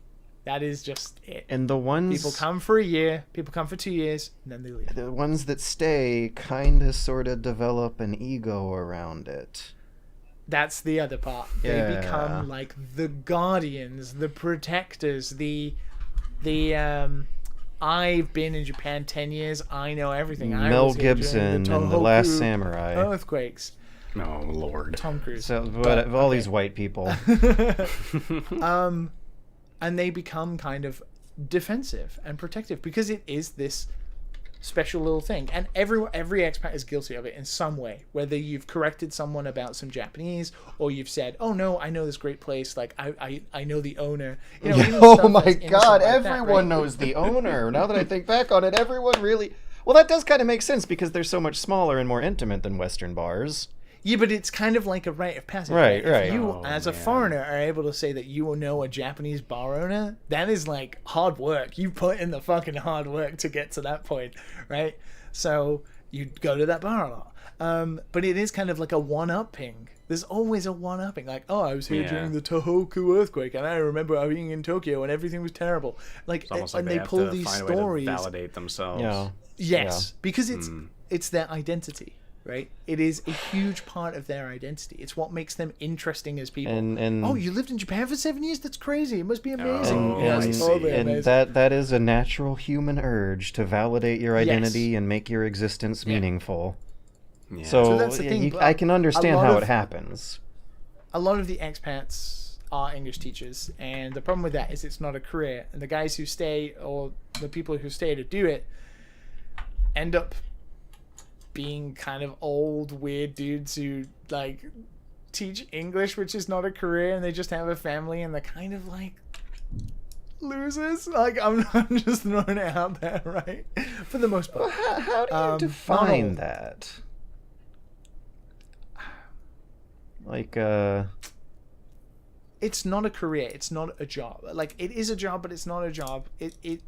It can be hard, but it's not a career. You can't progress forward. So it's like you're almost always on holiday, right? You're in this vacation mode, but then it becomes your life, and you're not really doing a proper job, let's say, because English teaching in Japan is kind of this up and down thing.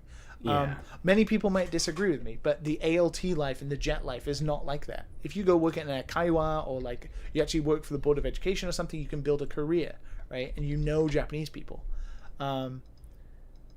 Yeah, when I think of the English teaching in Japan, I think of the JET program. That's what they would always recommend us who are interested. Yeah, and that's not a career, because the JET program, you can only do it for a maximum of 5 years, and then you have to quit. Oh. So you have to find another job or leave the country. Oh, I thought you said it the other way around. No, so if you're an ALT and you go through like a dispatch company, well, you're going to get paid like $2,000 a month, which is nothing. Like, you're not going to be able to afford to live here very long, right? Yeah, you can do it for a year and be like, I'm on a gap year, woo, bro. How expensive is it to live in Japan? Okay, so let's say you get $2,000, and let's say $800 to $900 to $1,000 of that is your rent. So I'm assuming these are all American numbers. Yeah. So I gotta pretend these numbers are bigger than what I'm hearing. I Or don't to make know sense of because my I'm money. British, right? So like, Because I I guess don't. the Canadian dollar is worth a lot less, so our numbers are way bigger than American. Okay, yeah. So let's say yours is 2,500, right? And then Yeah. it's like $1,000 to $1,200 for your rent, and then you pay your taxes, and then you got to pay city tax, which is like $200, and then you pay for your health insurance, and then you pay for your pension, and by that time you have $500 left for the rest of the month. What's for a everything. pension? Oh Pension. no. Oh my lord. Wait. Did you? I guess it's 401k or whatever. I don't fucking know. I'm self-employed. They never gave me that class. So in Japan, you legally have to pay pension. You can't not pay Oh, even if you're not employed by like a company or anything? it. Depending on your status, yes. Because like Yeah. as somebody that just makes YouTube videos, I'm never gonna get one of those. I have But to you make my still own legally RSP. have to pay taxes, right? If you earn a certain Yeah, amount. of course. So it's the same with pension. Okay. Okay. But as a foreigner, for the first 2 years, you don't pay city tax, which is I could great. get on the 'cause it phone gets with really a expensive. with a guy in Luxembourg or Bermuda, or maybe you could. None of that. Work I mean, something that's out the and- other problem, right? If you're an American citizen and you are in Japan, Oh yeah, you're gonna have to pay tax. yeah, you in get Japan, double tax. and you're gonna have to pay tax in America. Yeah, America's the only country that does that next to Eritrea. I've never Do you even guys heard know of that what place. that is? It's a No. tiny sliver of a Eritrea. country in Africa that is Yeah. known for being the only other country on Earth that makes its That double taxes. expats pay income tax when they Yeah. don't live there. It's amazing. Like, think about how much money you'd have if you didn't have to do that. It's insane to me. I can't believe people actually do it. Oh my god. It's crazy. But Yeah. Yeah, I don't know how. yes, I'd be lonely and run out of money. That's what would happen yeah. to me. That just sounds so hard to even get by. I mean, it's fun. It is I can see fun. how someone like it's a personality type you gotta have. I think if you're socially not like- awkward, it might not. It's only fun for a No. couple weeks, and even then has its lonely you- moments. For me, it'd be You gotta- fun for 2 days, and I'd want to go home. and you gotta admit, like, the people who come to Japan to teach English tend to be socially awkward people who watched Yeah. anime and thought that Japan would be their savior. Yeah. I just want clean trains that run on time and don't have people yelling at you on them. That's, Isn't it That's dope. Isn't it a thing in Japan like people don't even really eat like snacks in the street? Like if you buy a candy bar, you're kind of expected to eat it there and throw it out, and so Yeah. that's why there's no litter. I was watching something about that. you It was keep really interesting. packaging in your pockets, and that was a habit that I ended up developing when I got back home. It's great Oh, actually. my. Just another interesting little behavior quirk you get from Japan. yeah. Keep your Oh, that's keep cool. a trash pocket handy. I do that anyway with bus transfers, but that's just a Nova Scotian skeet loser thing. Well, Nobody drives cars here. Everyone uses the bus, so everyone has pockets full Yeah. of transfers. there is a giant overpass of like 7 different interstates, all intersecting and on top of each other right outside my window. So Oh my. yeah, I live in the land of the you need to buy a car to live here country. No, I've always lived in the burbs, and everything I need is like bus right away. That does Thank not God. that does not America. Oh, That's how I grew could up as not well. Yeah. imagine living in a big area. I live in a small town. The only and way I love you it can here. get away no. with taking public transit in the U.S. is if you're in the crowded business part of a big city. Yeah. So I grew up in a completely like desolate Welsh village that had nothing, and it was the same. It was like a bus ride to get anything. Yeah. And then I switched to living in Kyoto, Japan, and I would not trade what the convenience and lifestyle I have Yeah, in Japan yeah. for anything. That's what I want And I so get it. bad. Because convenience is great, God. but it doesn't come at the cost of living in a city, because a Japanese city is very, very, very, very different to a Western city. Yeah. It isn't loud, isn't dirty, like I all of those things that a city gets. Because that's why I could never live in the city. It's like it smells like bus exhaust. There's pigeons and trash everywhere. There's just crap all over the I place. literally spent years of my life working on a newspaper trying to advocate for more walkable blocks around where I live, and it did not happen. That shit costs like Yeah. 15 millions of dollars, and they would rather spend Good that you on for another fighting the good fight, overpass though. than not. Yeah, I tried, guys, I swear. I hear infrastructure is like not a priority in the U.S. I feel like every time I go to the U.S., I just see awful roads more frequently than I do here. It really shows off, I think, where the taxpayers' priorities are at. Like Texas has great roads, amazing roads, but really shitty public schools. No, I see. I guess it You depends just what toss a state you're in, coin. huh? And you see what happens. Or you can go to a state like Mississippi that has really low tax rates and really shitty everything. And putting 2 and 2 together is something that the voters really don't want to do. But George, I don't take taxes. I'm gonna take care of myself with all this money I'm gonna have. I'll build my own roads. In which case, it's surprisingly easy to get on the phone with the guy in Bermuda and take care of that problem for you.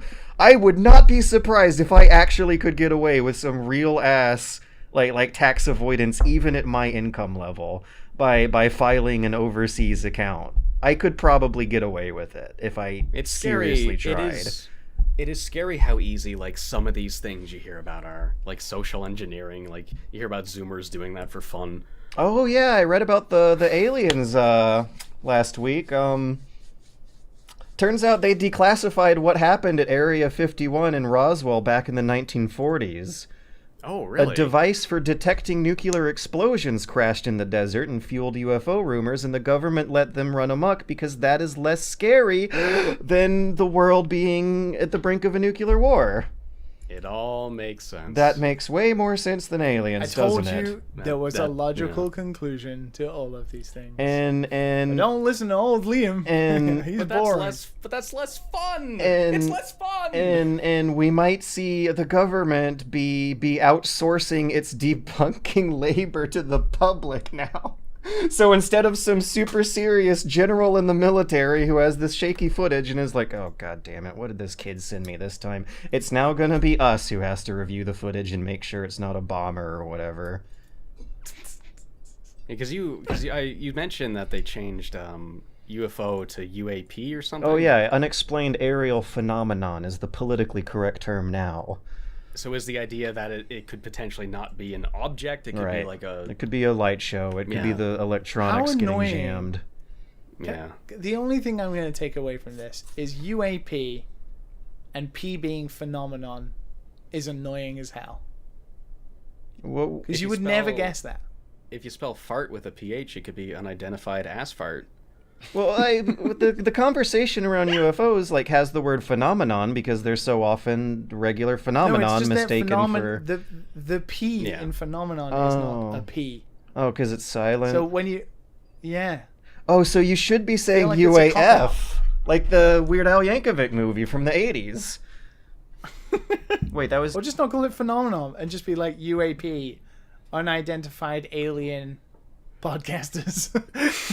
Oh shit! You just blew our cover. Different countries, so we technically are all aliens to each other. Twitter. I don't know where you guys are. Thank you for coming, James. But I'm kicking myself right now that we didn't get to talk about Umarangi Generation because I was doing some really fun research over the past week about how alien invasion. It's amazing. It's an expression of what it's like being colonized, and alien invasion stories are themselves an expression of a colonizer's viewpoint that like sees the extermination of a whole planet as the logical, normal progression of how a species makes progress, and that like turns it on its head because they're getting double colonized, and it's art. I love how you just see through graffiti the people's reaction to the government's reaction. Like, it's only city fires, it's only kaiju, it's only the end of the world. Well, we'll have an exciting episode next week of that. You gotta play the DLC. It's so good. It directly I played all of it at the last level. So you got to see the YouTubers who were in the VR. Yes. Yeah. The giraffe guy who's crossing his fingers and video. he's basically like, well, if you didn't get smushed by a kaiju, you're not really that bad after all.